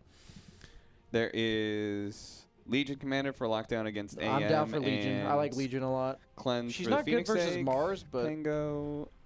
oh, No, they do offlane Void so- Spirit. No, is it offlane Void Spirit? Yeah, it's gotta You're be sure, right. right? We'll let you guys It is, know. yeah, it is offlane Void I Spirit. Void Spirit. Okay. It is a very good Slark game. His lane should be pretty solid. They might even consider aggro tri-laning and putting Void Spirit safe lane. I think that's a strong consideration. So I don't know if 23 Savage plays Void Spirit. Yeah. Totally ignorant of that. But I was with you on safe lane Void Spirit because I hate playing off lane Void Spirit into AM. Yeah, that doesn't sound good. hate it. I wouldn't be surprised if they do a What? He just hits you? yeah, it's the hit you just hits factor. you, You can't really trade with them. The mana burn. I think either they're gonna tri-lane or they're gonna do the whole fissure block into Earthshaker blocking all the camps and just let Ice get like level 3 and then leave him on his own, leave into his own devices here. I think you have to help the Slark. I think Slark's lane against Mars Phoenix could go poorly, but with 3 heroes, it would go really well. So Yeah. I think they're going to look to rotate to this tri-lane as quickly as possible. And last game I predicted Fnatic based on the fact that they are just better as a team, and this game their draft looks a lot more solid than the second game. So more consistent. I'll go with them again. Cal? Yeah, Boom would have to win out in lanes. They can. AM can beat Void Spirit. Mars can beat Slark. So if they can get the setups that they want and manage to win those, both of them, especially that Mars Slark lane, can go back and forth. But the advantage is to Mars. Okay. Makes sense. Game number 3, Fnatic versus Boom Esports. We're going to send it over to Dakota and Blitz. Thank you so much, Grant. We got it right over here. I'm here with Will, and we're getting ready to hop into a hype game number 3 of Boom Esports versus Fnatic. Now, Will, last game, most people favored Fnatic, even with what looked like atrocious draft and potential laning phase. This one looks a bit better, so I have to imagine Fnatic is looking good in this. But Yeah. which draft would you prefer Team Liquid play with? Probably Fanatics by far too. Yeah? Yeah. And the odds I think reflected that too. I think it was like 1.4 to like 2.8. Oh, good eye on So that. people still think that Fnatic are pretty favored. A little bit of trepidation. 1.4. I think it started at like 1.2 or something at the beginning of the day. So things have definitely started moving and escalating towards Boom, especially after that last game. But I think that if I was a betting man, Yeah. I would probably put my money on Fnatic just because I think that their draft is superior. I think they have multiple ways of catch. They have really good ways to deal with Boom's heroes. We saw what the Monkey King versus Ember Spirit matchup looks like already. Yeah. Yeah. Hint if you didn't see it, it's not fun. It was dominant, and now Fnatic have it in their possession. So, we could have that little bit of extra. Let me show you what I can do with the hero factor involved. It was already acknowledged heavily by the panel. You have a situation of a Phoenix being picked into Snapfire. It's talked about a lot how Snapfire is so damn good against the egg. I imagine that's something she's going to be looking out for here. Yeah, and also, there's not even a lot of good protection and defense, as Cap was talking about, for the egg. So what the hell are you supposed to do if you're a Phoenix in this game? I don't know. It's not fun. The first time I played against Phoenix against Snapfire, it was terrible. I mean, I instantly thought I should complain to somebody at Valve because there's no way that Lil Shredder should just be like, bop, bop, bop, bop, bop, bop, done. But that's how it goes. That is indeed how it goes. That's how it be. I understand why it works on towers, like the attack speed slow on the towers and stuff like that. Nice, but I don't know. There's so many heroes that as soon as she's in the pool, that if you have ideas of picking, like Undying or Phoenix, it's just not fun. Is no fun. Now, what about the AM experience here? It was mentioned that in the laning phase, he should have a pretty good time. you're going against an ice off lane Void Spirit. I personally have not seen this. I know of Void Spirit being a mid laner. I even heard recently of the 4-position Void Spirit and got to see it myself. Is this hero really that good that he could just play any position? I was offline Void Spirit today in my pub. How'd that go? Is before it I a got good? here. Does it feel good? It was like 14-0 or something. Okay, must feel damn good. Now, would it feel as good going against AM? No, I was against I had a really easy lane. I think I was like against Undying plus Anti-Mage. Or no, Undying Morphling. And I had like Snapfire, so we just kind of right-clicked people and killed them. Do you wish that Storm Spirit was as flexible as all the other spirits as far as positions? Because I know even Earth Spirit can play mid lane. I know Ember Spirit has had some dabbling in the support position recently. You know, Storm is like mid and maybe safe lane in some occasional games. Would you ever wish of a 4-position Storm Spirit to work? Nah. I like him more exactly where he is. I like him where he is. I just feel like that's a cute thing that Ice Frog would be like, I wish all the spirits were flexible because spirits are like wind and water and earth. He's going to have to make it so then, if he wants it to be support, his Q would have to change. Like his Remnant. Like, it's impossible to land. Unless, That's like... true. And I feel like if he gets too crazy with the idea of changing up Remnant, it could greatly affect the core part of Storm Spirit. Wait, oh, okay. So they don't actually know quite where the ward is. That's pretty nice ward position. I noticed Fly from EG places that one a lot. You're talking about this Dire ward he places that one a is lot. Up of the river, yeah. Yeah, the support's warding is a metagame in itself, you know. You can't be too predictable. Everybody able to study each other's replays and tactics, you know, quickly load up 2 games and you kind of could easily understand a warding pattern that a support has to offer, so it's good that there's people like Fly and others to continue to think outside the box and find new setups and new good ward positions to counter. But yeah, here we go. The fabled Monkey King Ember Spirit matchup, which should be heavily Monkey King favored. We'll keep in tune of. It's actually kind of okay because he got the superior block on the Ember. It did start high ground, which allowed Ember to get that clean 3-0 start. Yeah, this is a pretty ideal circumstance for him because what you want against the Monkey is for the lane to be pushed in your favor. So Makoto's actually kind of making this work right now. He's one off of perfect CS. Yeah, he's got 6 out of 8. He missed that one creep that I think he should have gotten, but otherwise, nearly perfect, Dakota. Going fantastic. I imagine the mid lane is just as volatile as it's ever been.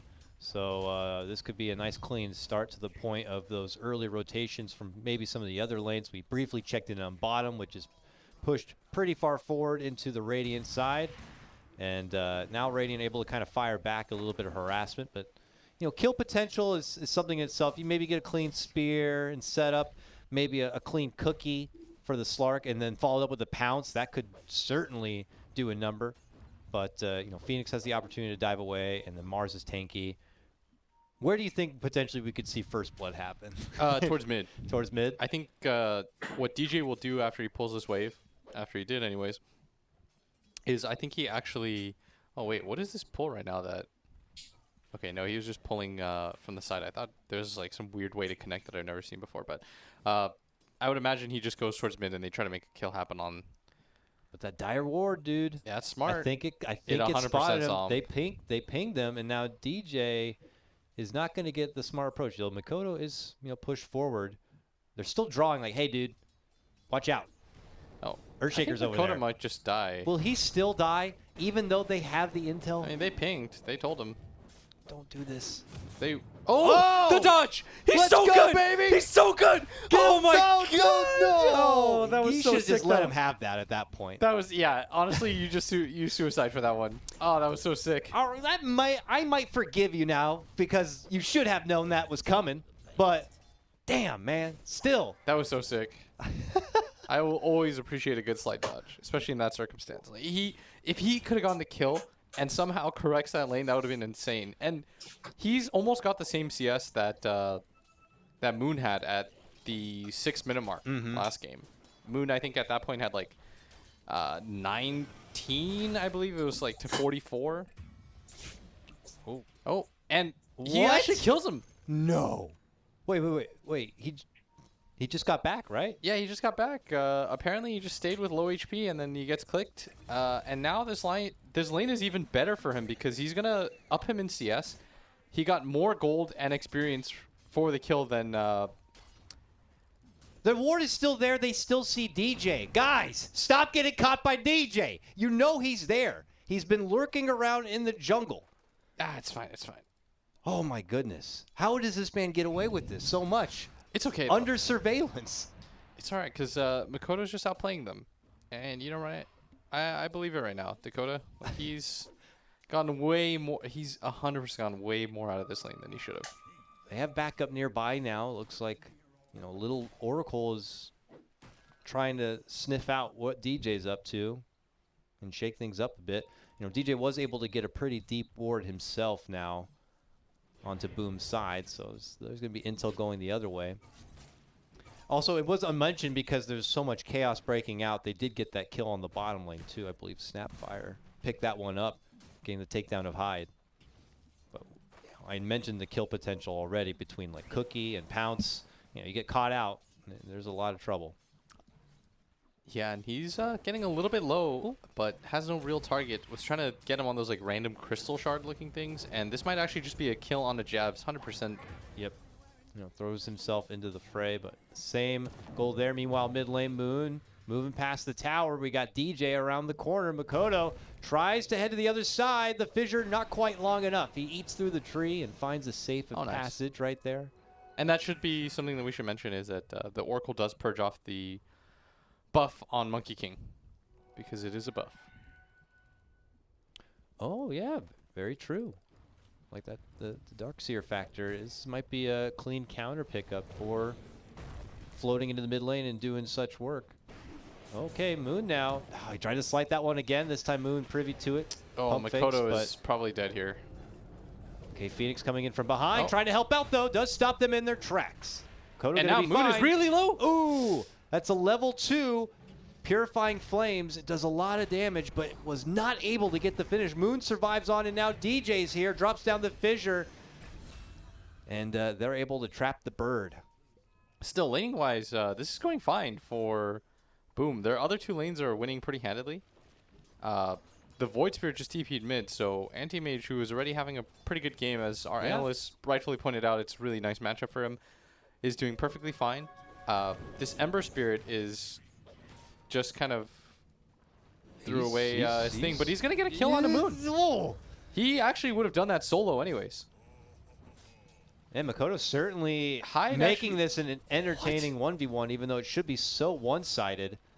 We saw what it looked like when Makoto had the matchup, and you thought we were just... I thought I was just going to get more of that. Yeah, and then some. I thought Moon was going to be like, let me show you how it's done. Yeah. But he's like, dude, I had such a damn. miserable game last time. Let me show you that it is not. And instead, Makoto's like, no, I think I'm a little bit better than he's you. like, I understand the Monkey King, all right? Oh, man, that is... that's not good. That is pretty massive. He would have killed him without Hyde, though. Like, Hyde being there actually just soaked XP. But yeah, this Monkey King is 300 net worth behind. At this point in the game, he was almost like 2K ahead of the Ember. But you know who also is a big breadwinner here? Mars. That guy's neck and neck with top CS in the game. 39 and 6th. He has been just trucking away down here, and now shielding up onto 23 Savage. They force him back, 23 but Savage the Big is- Bird going in for the finish. Is he going to crumble away? He's he dead. will. At the same time, How does Top die? A tit for tat, I guess. How does Anti-Mage die there? DJ things, I guess. This man's all over the place. Okay. It's criminal. I'm telling you. I don't even blame our ops for not watching top, because I don't think that... I think if I asked Brian, like, if that's a lane that he can die in, he'd probably say no. Especially when Void Spirit's not level 6 or anything like that. You can always blink out unless you're at, like, 100 HP, which is what he must have been. I imagine that he was not expecting a DJ snipe fissure from the outside, and it just caught him as he was about to blink out. That's what I can theorize, but we won't know until we check the tapes. On 23 Savage, now top. He's going to get the pounce and not enough damage. Ice, Ice, Ice out of mana, as he should be for most of this matchup. But all three cores right now on the side of Boom, despite the kind of unexpected death at top, are still leading the way for this game. And Makoto is still having a very good Moves game. for jabs, bottom lane. Arena's out. Just out to Javelin, the shield crash, and that's all it takes. Nice ping and execution of action right there. Meanwhile, top. Look how fast they're Makoto playing right shielding now. up onto DJ, and Boomer going. They have earned their advantage from the laning phase, and they're putting it into action. I mean, this is the highest net worth in the game right now on this Ember Spirit, and he's almost 1,000 ahead of this Monkey King. I still don't quite understand, if I'm 100% honest, how that happened and how the solo kill happened, because that really threw away whatever lead that they had. And the first rotation of the game is going to be by Moon and Ice Ice Ice down towards... It's not going to amount to anything. Yeah, and in fact, they're actually going to get kind of aggressive here, and that pins him to the wall. Oh, they saw the TPs, but they decided to float back a bit. They have help around the corner with DJ, but it's too late. Egg already committed, and they'll take out Void Spirit. Yeah, that's a dead Ice Ice Ice, and not look at done yet. Makoto. I mean, he's just... He has Moon's number. Oh, And he yeah, dodges baby, again! let's go! Ooh, this boy. He is Let's just get it. tap dancing all over Moon. Oh, man. You're straight up just getting outplayed right now, Moon. Oh, my God. I'm Very nice. Very nice. Dude, I don't get to watch enough Southeast Asian Dota. Makoto's sick. All the dribbling between the legs. I'm loving it. Like, the thing is, he's really being risky when he goes to these plays, but you can't even hate on that. It's so exciting when players just decide, like, screw it. You know, I'm better than you. Here he is again. He's leading out from the chart, but Jabs is right behind. Fisher's there, and I think maybe he got a little too overzealous this time. Finally, Fnatic can get a hold of Makoto. Does he have a spear? He does. No way. Oh, a haste rune. Oh How my convenient. God. Oh, no. He's they got dead. the He's latch. dead. Okay. He's dead. Yeah, he's Ice dead Ice now. gets him. Ice Ice Yeah, gets he's him. dead. Okay, Yeah. guys, don't No, let he's him go. dead. Oh, Don't no, let him go, no. guys. Okay, Okay, he's dead. okay, He's okay, dead. okay. All right, Jabs. Yeah, All we're right. all good. We're all good. Oh, man. That would have been something. Look at this, though. From downtown, they get the He's Fisher. face today. He's fine. Yeah, That was a wasted Snapfire That's ulti. right. That's right. Oh, man, One Makoto, Fate's Edict. He's good. he really pushes things. You gotta love it, though. You can't... I'll never hate on a player that does stuff like that. I can criticize and say, like, that was a weird decision, but straight up hate, never. Yeah, it's hard to say because had those turn into failures, then you're just, seeing Yeah, somebody like right really fall there, on their own face. Oh, he could have died. We're going to check out the replay here. There is action at the mid lane, And though. Moon dies again. Quick cutback because, I was going to say, Makoto's, he's creating new highlight reels over here. He's taking it back to Moon yet again. Oh, you can't keep your eyes off this guy. Like, every single time we hop back into the game, Moon's dead. Yeah, what is it with these young kids and their high MMRs and Ember Spirit?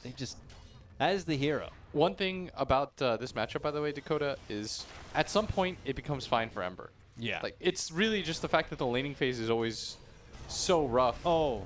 And Oh, DJ's not no. close enough for... Oh, no. Makoto's just... he's happy about that. An Echo Slam was used. The Slark ulti was used now. Here comes Moon, though. He is here. Okay, Makoto, maybe his days are finally numbered. Moon Surely heads he to the high dies now ground. for this. I don't know. Around the corners, Oracle with a false promise. Oh, and they know he's up there.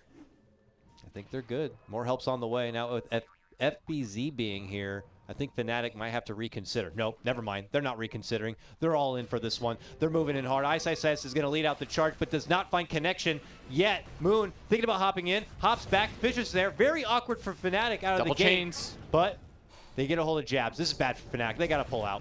They will only lose Jabs, which I think is good for them, considering they decided to fight. Wow. I would say it's not the worst thing, but they were still there as 5, and Cute. Anti-Major's farming during this entire time. Ice Ice Ice is still being chased. He was able to get a cute little snipe onto Makoto's courier, and he's creating He's the gonna die space, for that. but Makoto will take that kill. I'm not sure what space he's creating, though. During that entire time, Anti-Major's farming bottom, and Slark was top. Like, they were gathered as 5 top, thinking that they could potentially win a fight 4-on-5. So it's not like they got a lot of space out of that. If anything, they just kind of lost It's ground. like Savage is able to go for these stacks, but before he can even try to finish it, look who's already knocking at the door. Oh, Moon, you're dead Boom. again. Moving up into the high ground, finding Moon, finding another kill.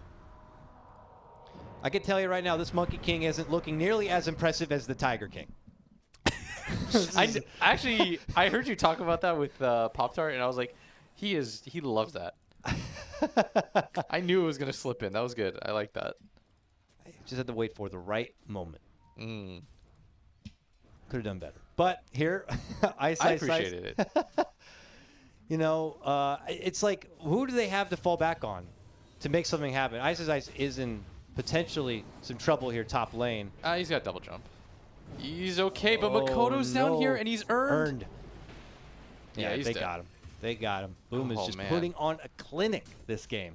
He is. And they didn't have to have as much of a, drafting advantage as this go around. Dude, look at the look at Ice's current net worth.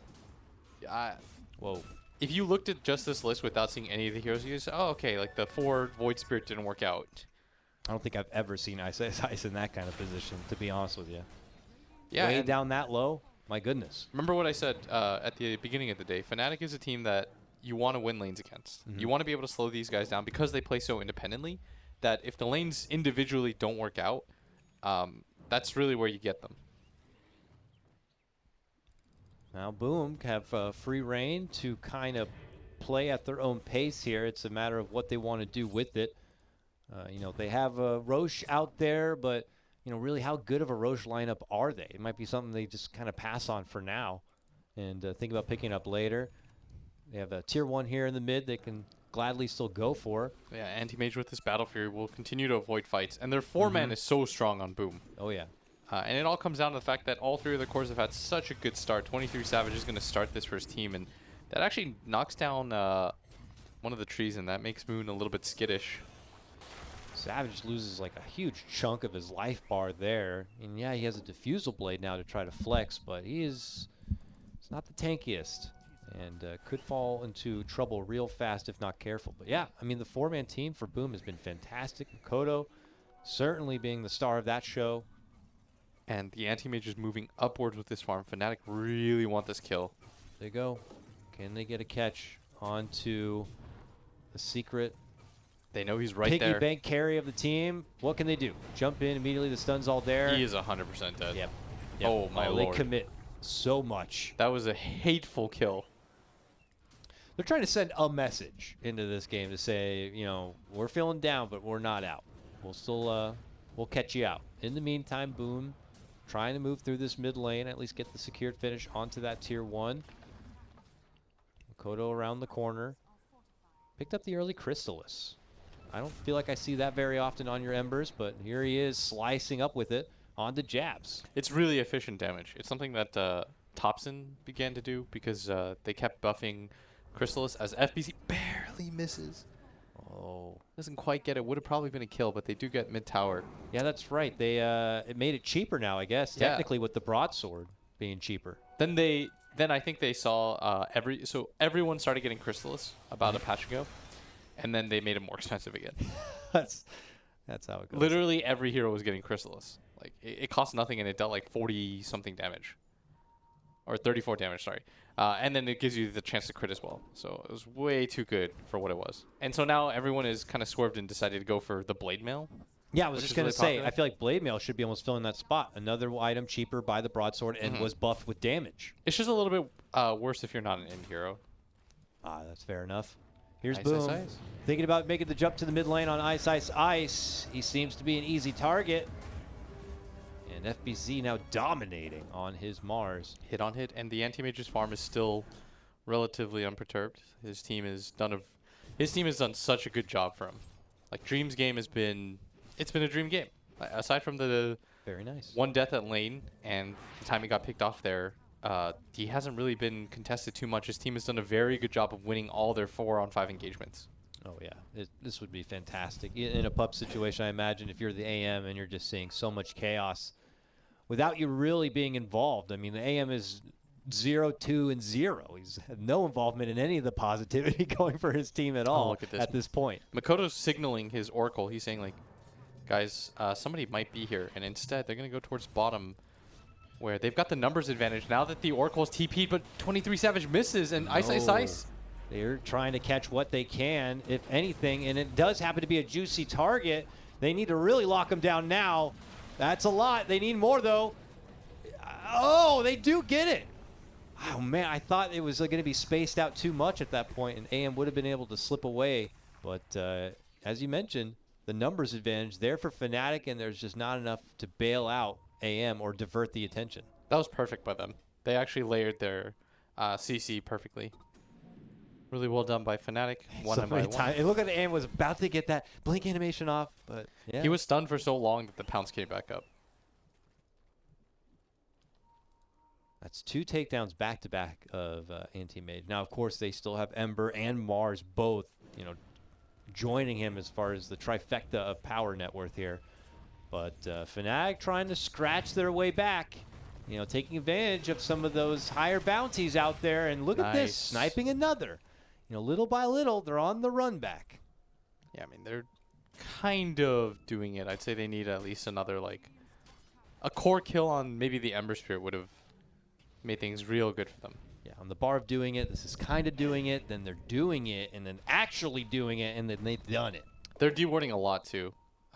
They're correctly utilizing their Slark as hide. Oh, didn't quite make it to the high ground. Jabs. Are they going to grab old Granny? Yes, they are. Get back here, Grandma. He did. He shoved Jabs across the river to the other side. This is a really farmed Phoenix, by the way. Yeah, it's funny that there really has been no egg snapfire stuff. No. That was like a big focus point of the draft and something you always look out for. And again, Boom picked the Phoenix into the snapfire, but, has it been a problem? Not at all. Phoenix has been just using everything else in the toolkit to help out the team. And by the time the egg is even going to be brought into a fight, will Snapfire even have the approach? Yeah, that's my concern right now, is that he's so far behind, and this Ember Share two shots him at this point. Yeah, she's just got to sit in the back and chunk out her ultimate in any capacity. I don't think she's going to be in there trying to break eggs. Oh. And FPZ actually messes up. He gets onto the high ground here, and they're even going to place a sentry. They know he's here. This is kind of a terrible position for him. He does TP out. Bit awkward. But Boom are able to slip out from any potential threat. They ward up and hold the perimeter of the bottom lane, but Fnatic already kind of privy to that. Taking Reyna up north. We'll take that outpost and just kind of work with the available farm. It's getting a little interesting. The net worth shifting around a bit. There was a top 3. Now suddenly the Slark is creeping up. That curve is pretty close to 100, right? And we see the odds reflected 5.8 to 1 for Boom. I really thought this game was going to go in favor of Fnatic. I thought all 3 of their lanes, I thought 2 of their 3 lanes were going to go really well for them. I thought one lane in particular was going to be absolutely dominant. But Boom and certainly Makoto doing so much work in that early game. It's kind of set the stage for them to kind of take really any team fight that does approach. But both teams really just splitting their farm across all fronts. AM, Manta done. Obviously already has that Battle Fury. Looks like Basher next, Abyssal to come. Pretty cookie cutter for your AM buildup. But here we go. Call to action now comes out from Boom as they pop the smoke. Makoto scouts out what looks like the rune.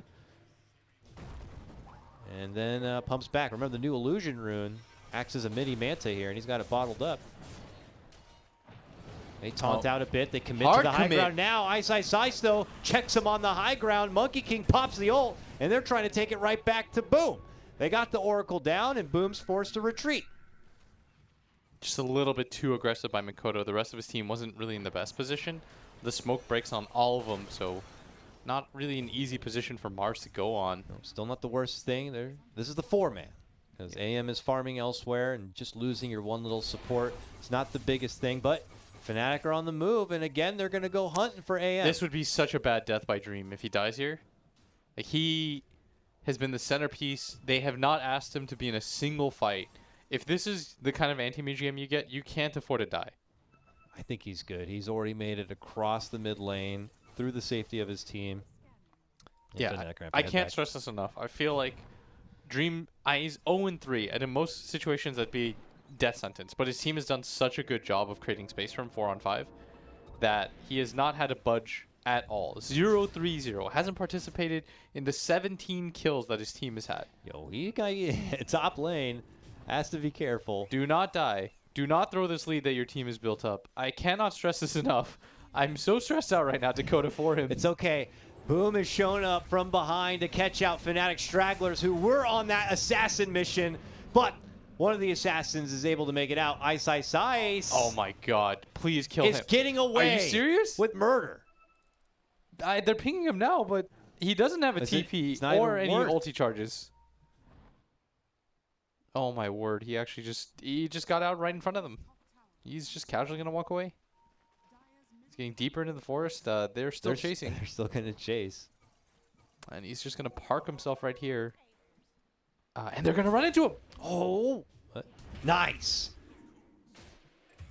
All right. It takes a little bit of time and effort, but Ice is not going to get away.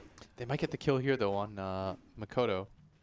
They're pretty well set up for this, but Makoto is being very careful. Yeah, I mean, he's now got the Deso. He's pretty heavy onto the damage.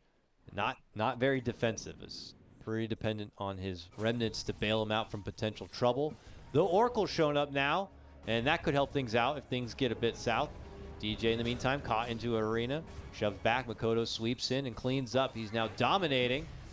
Jabs hopping up and over. And, well, into the enemy team. That's Dude, Hyde's almost got a full BKB. Wow, on the Phoenix. Yeah, he is so farmed. I don't even know if that... maybe I'd go Ags if I was him or something like that. The Sunray Soak broke.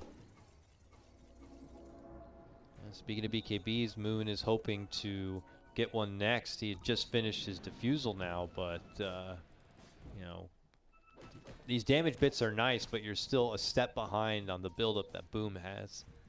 And that might show itself in these fights as, well, 23 Savage does find the catch onto Oracle. Oracle able to get off the false promise. If he can heal himself enough and that Phoenix beam, he should be good. You know, perfectly fine. I think I remember something on the draft, like, or something during the draft panel about how Oracle can really synergize with the team, but that healing application is so handy. Okay, he dies anyways. I mean, he gets put on blast right there. 23 Savage still lurking for the kill. That's so funny. They gave him a freebie to walk away. That was the license. You know, you don't have to choose this life. But he still did it anyways. You're free now. Stop getting yourself in trouble. And then ultimately still meets the same fate. That life just pulls you back, you know? It's too much money. Oh, Hyde to the low ground. Oh, just barely makes it up. They're not going to chase that. Meanwhile, mid lane, look who has lingered outside the front door. Mars. That's a really nice egg, though. But he is so tanky. And with the egg right there, yeah, they're just going to fully back out. Second guess their commitments and run out the other side. So they do get mid tower and a kill on the Oracle, which isn't the worst thing. And Anti-Mage at some point has to come and fight with the rest of his team, I'd imagine. Hold on there, Will. It's going to be a couple more items. You know that. Abyssal Blade's got to be done. And then, you know, the next one. Next item syndrome is the best. Oh, that's a great item, by the way. Paladin Sword Paladin and Sword Mindbreaker both for coming out. Slark is, dare I say, broken. Just the amount of regen you get is pretty insane. Looks like he's not going to hold on to it. And maybe they just give it to the Monkey King. That's perfectly fine, too. Yeah, Monkey King also has a heal. So 17% more heal on his Boundless would be nice. Watch out. Bottom. Speaking of which, Monkey King able to hop out and away from potential trouble. Boom are back on the southern front and trying to just reclaim economy, as Fnatic are going to be potentially losing out on these resources and potentially losing out on more as DJ gets caught out. Oh, Jabs is going to die for that too. Oh, Jabs trying to be there for his ally. So the question now is, like, what do you decide to go for? You could just go into Roche right now if you wanted. I don't think it's the worst idea. There's no AoE that can be shot into there. Dream, you can't die like this. Are you serious right now? Dream caught out on the side, potentially going to get blown up. He does fall. It costs them Ice, and it could cost them Savage. So I don't know if it's still worth. I mean, You know, props to Fnatic. Somehow, some way, they always find this AM and take him down a peg. But Boom will certainly take names of their own. Yeah, I think he's 0-4 now. He must have gotten an assist from that. Yeah. 0-4-5, just had the roughest game. Just feels like he's that crazy like neutral hero in the game that sometimes Fnatic pick on. He's like a mini Roshan. Right? Because he's not really advancing the game at the moment for Boom. Boom are taking the fights. Boom are taking the objectives. He's just kind of being the dark horse that should eventually show up. But oh, just you wait. Just you wait till there's that full 5-man fight.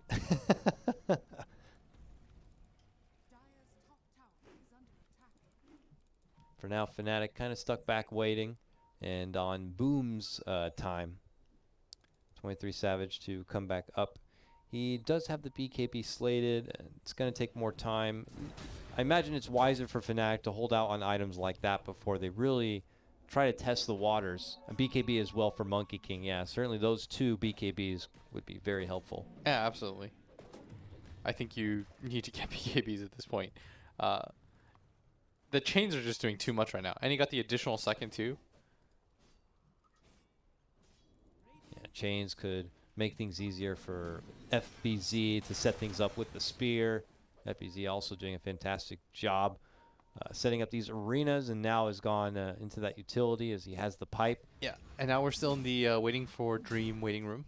Hopefully he comes and fights. He's got a butterfly now queued after completing the Abyssal Blade. That might be the ticket, though. Come on. Yeah, I certainly imagine so. Anything after this becomes a bit of a luxury for him to participate in these fights, but with that big knife, he's now ready to go. Tier 2 claimed. Fnatic. He's finally said, okay, guys, I've got 3 major items. I think this is about time for me to probably be involved in some kills. That'd probably be nice and helpful if... Because 23 Savage has been everywhere. I mean, he's trying his best. Like, he's taking a lot of fights. He's 4-2-4. Conversely, like, he's kept up pretty decently in net worth considering they've just lost fight after fight. Yeah, they definitely have made the most with the position they're put in. You know, finding those creeper kills, taking advantage of times when Oracle are on their own, those expeditions to take out the AM. They have not yet really been tested by Boom's potential. Oh, and they actually catch him here. He doesn't have BKB or anything. 23 Savage is going to leap across. But the chase is on. Yes, it is. They have the Abyssal now as AM shows up. Oh, the Echo Slam! DJ drops it down, takes out the backlining Oracle. But is it going to be good enough? Because Boom are coming in with round number 2. It's just too Dream late. is just ripping apart Moon. Oh, that Echo is massive. Snipes that kill. And now they are out. I think Fnatic just got the first real knockout hit. And the count is on. Are more going to hemorrhage? DJ trying to use the tree to juke on the side, but yeah, he gets caught. Oh boy. That was a really nice Echo. I mean, he hits 3, but 2 of the targets have a way to reset themselves. The Ember Spirit and the Phoenix, of course, gets the ulti off, and Jabs is not close enough. You saw how good the little Shredder could be, but just a little bit too far. And that egg was massive. That wasted most of the BKB from the Monkey King, and I have to imagine this is game now. They're up 20k. Roshan is still available for them. Their anti-mage is massive. Their Phoenix, for God's sakes, has a BKB. And they're throwing tips now too. Boom are just feeling themselves, and they should. I mean, this is a series upset if I've ever seen one. Fnatic are, I imagine, to be touted as favorites coming into the series, but Boom. Oh, and they know instantly. Boom just have resolve right now as they continue to fight in. Ice, ice, ice. Also to drop. Double buyback comes out. This is the final hurrah of Fnatic, I imagine. There's the Savage BKB. and Moon try to fight on forward. They could just Rosh if they wanted to, Dakota. Looks like that's the game plan. Is it? Yeah. Yep. Come on. Get in there. Get that Rosh. Yeah, get that Rosh? You guys want to take Rosh? You know, that Aegis could help these fights out, but I think that's what they have Fnatic ults. are thinking. They're like, oh, they must be Roshing. Now, the question is, what did Fnatic do when they realize they're not Roshing? I will say, because I do think this game is most likely over by all rights, that even though the Void Spirit offlane didn't go well, I don't even know if that was like the Anti-Matrix's Void Spirit matchup was like potentially the biggest issue, considering like Dream didn't participate for the first 30 minutes. So it's not like that came to bite you in the ass at all. What about the mid lane, though? I mean, the mid lane I think was really where things went disastrously wrong. Yeah. We had seen in the previous game what the Monkey King Ember Spirit really is all about and what is it's expected to be.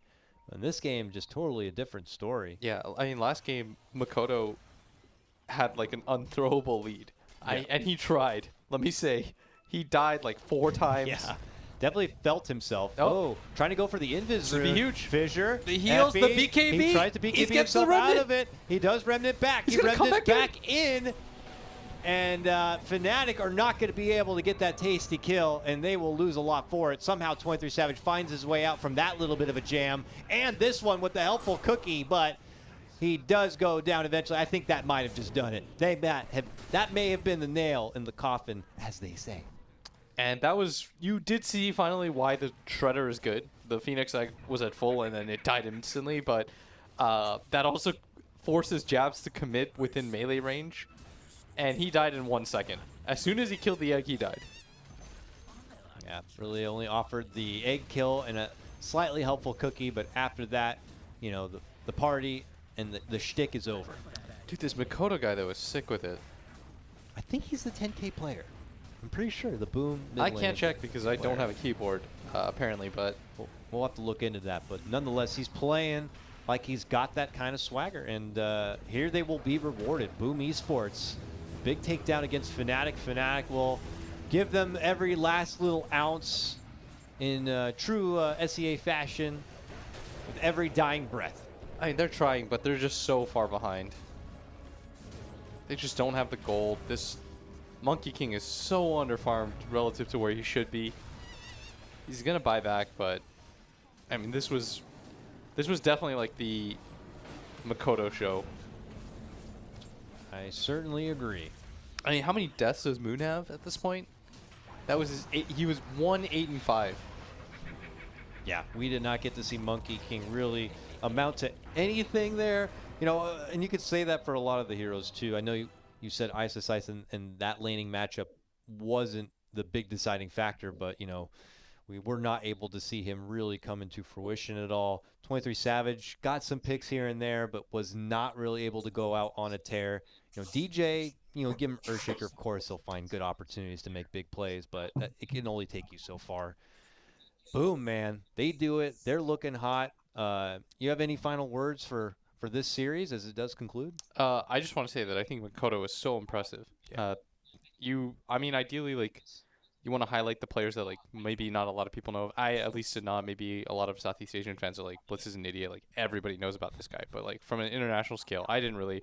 And I was incredibly impressed. I feel like the cool part is, like, you know, Moon at one point was, like, that up-and-comer that was starting to, like, just stall out guys, beat them out in these 1v1 mid matchups. But there will always be a new young lion coming up in the ranks. And this guy impressed me so much with his play. At times, too aggressive. But I don't even mind that. Like, it seems to set the tone for his team. Yeah, for sure. Certainly if you're playing in that kind of position as a mid laner, you got to have risk plays. You got to make those highlight reel kind of plays. So awesome stuff. Excited to hear what the panel think about as Boom Esports take our first series of the day. Boom! This time they do take it 2-1. Boom Esports, absolute monsters, taking down the favorite of the SEA region, Fnatic, and let's be honest, game 3 pretty.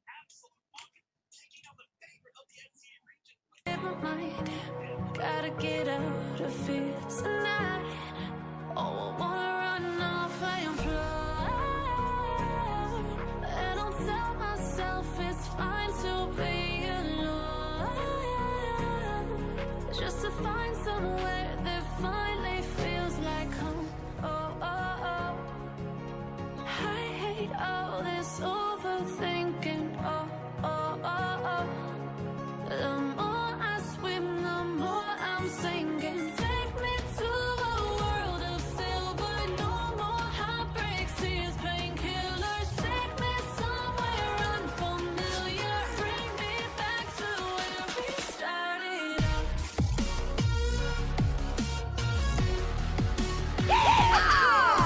been placing down a sentry ward. So